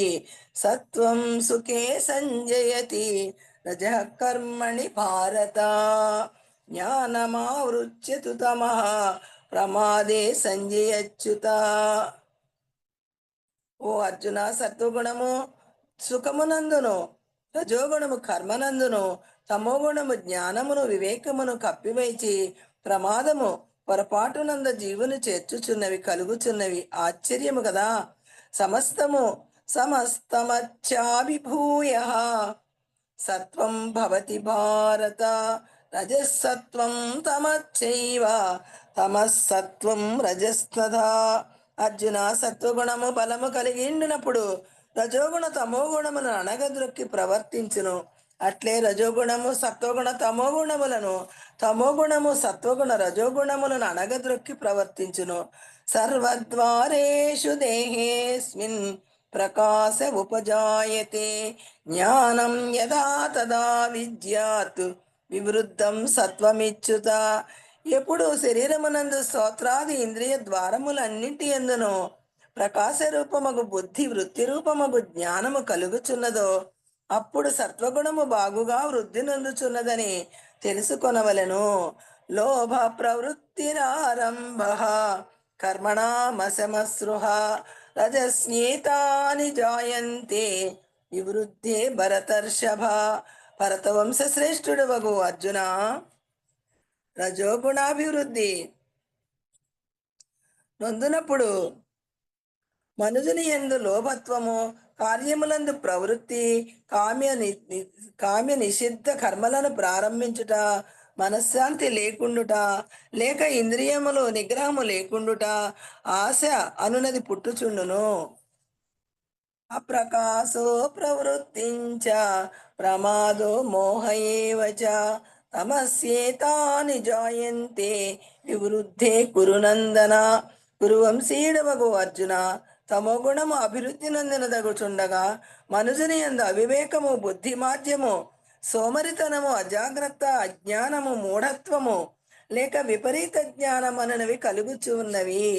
యదా సత్వే ప్రవృద్ధేతు ప్రళయం యాతి దేహభృతు తదోత్తమ విధాం లోకాన్ అమలాన్ ప్రతిపద్యతే. ఎప్పుడైతే జీవుడు సత్వగుణం అభివృద్ధిని పొందినదగును చుండగా మరణించును, అప్పుడు అతడు ఉత్తమ జ్ఞానము కలవారి యొక్క పరిశుద్ధములైన లోకమునే పొందును. రజసి ప్రళయం గత్వా కర్మసంగిషు జాయతే తథా ప్రలీనస్తమసి మూఢయోనిషు జాయతే. రజోగుణం అభివృద్ధి నొందుచుండగా మరణించువాడు కర్మాసక్తులకు వారి యందు జన్మించుచు ఉన్నాడు. అట్లే తమోగుణం అభివృద్ధి నొందునుండగా మరణించువాడు పామరుల గర్భమునందు లేక పశుపక్షాది హీన జన్మల యందు పుట్టుచూ ఉన్నాడు. మన సుకృతస్యాహు సాత్వికం నిర్మలం ఫలం రజసస్తు ఫలం దుఃఖం అజ్ఞానం తమసః ఫలం. సాత్వికమైన కర్మలకు లేక పుణ్య కార్యములకు సత్వగుణ సంబంధమైన నిర్మల సుఖము ఫలమనియు, రజోగుణ సంబంధమైన కర్మలకు దుఃఖము ఫలమనియు, రజోగుణ సంబంధమైన కర్మకు అజ్ఞానము ఫలమనియు పెద్దలు చెప్పుదురు. సత్వా సంజాయతే జ్ఞానం రజసో లోభ ఏవ చ ప్రమాదమోహౌ తమసో భవతో జ్ఞానమేవ చ. సత్వగుణము వల్ల జ్ఞానము, రజోగుణము వల్ల లోభము, తమోగుణము వల్ల అజాగ్రత్త, మరుపు, భ్రమ, అజ్ఞానము కలుగుచున్నవి. ఊర్ధ్వం గచ్చంతి సత్వస్థాః మధ్యే తిష్టంతి రాజసాః జగన్య గుణవృత్తిస్థాః అధో గచ్చంతి తామసాః. సత్వగుణము కలవారు మరణానంతరము ఊర్ధ్వలోకములకు ఎగుచున్నారు. రజోగుణము కలవారు మధ్యమమగు మనుష్యలోకమున జన్మించుచున్నారు. నీచ గుణ ప్రవృత్తి గల తమోగుణయుతులు పాతాళాది అధోలోకములకు లేక అల్పమగు పశ్వాది జన్మలకు చెలుచున్నారు. నాణ్యం గుణేభ్య కర్తారం యథా ద్రష్టాను పశ్యతి గుణేభ్యచ్చ పరం వేత్తి మద్భావం శోధిగచ్చతి. ఎప్పుడు వివేకవంతుడు సత్వాది గుణముల కంటేనో నిరంతరము కర్తగా నెంచడో మరియు తన్ను గుణముల కంటే వేరువాన్నిగా తెలుసుకొనుచున్నాడో. ఉవాచ కైర్లింగై స్త్రీన్ గుణానేతాన్ అతీతో భవతి ప్రభో హిమాచార కథం చైతాన్ స్త్రీన్ గుణానతి వర్తతే. గుణములను దాటినచో పుట్టుక, చావు, ముసలితనము, దుఃఖములను వాని చేత లెస్సగా విడిబడిన వాడై మోక్షమును, మరణరహిత ఆత్మస్థితిని పొందుచూ ఉన్నాడు. ఓకేనమ్మా, ఆగుదామా?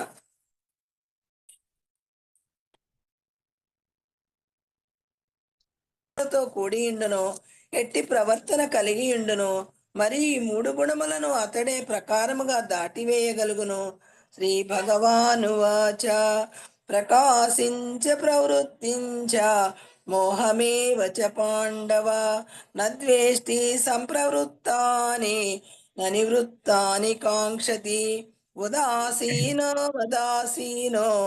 గుణైర్యో న విచాల్యతే.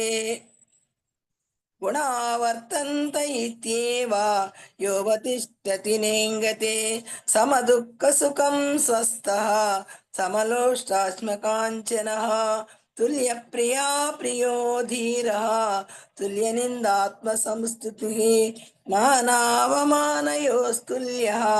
తుల్యో మిత్రారి పక్షయోః సర్వారంభ పరిత్యాగి గుణాతీత ఉచ్యతే. అర్జున, ఎవడు తనకు సంప్రాప్తములైన సత్వగుణ సంబంధమగు ప్రకాశమును, సుఖమును గాని రజోగుణ సంబంధమగు కార్యప్రవృత్తిని గాని తమోగుణ సంబంధమగు మోహమును గాని నిద్రా తంత్రతలను గాని ద్వేషింపడో అవి తొలగిపోయినచో వానిని ఆపేక్షించడో, తటస్థుల వలె ఉన్నవాడై గుణముల చేత గుణ కార్యములకు సుఖాదుల చేత చెలింపచేయబడడో, గుణములు ప్రవర్తించుచున్నను మాత్రము తెలుసుకొనుచుండును, ఏ పరిస్థితుల యందునో చెలింపక నిశ్చలముగా నుండును. మరియు ఎవడు సుఖదుఖములందు సమభావము కలవాడును, ఆత్మయందే స్థిరముగా నున్నవాడును, మట్టిగడ్డ రాయి బంగారము వీని యందు సమబుద్ధి కలవాడును, ఇష్టానిష్టములందు సమభావము కలిగి ఉండువాడును. ఓకే మాస్టర్స్, ఫర్ యూ మీకోసం మన ఛానల్కి వచ్చి ఎంతో ఆత్మజ్ఞానాన్ని అందించారు మాస్టర్స్. Thank you.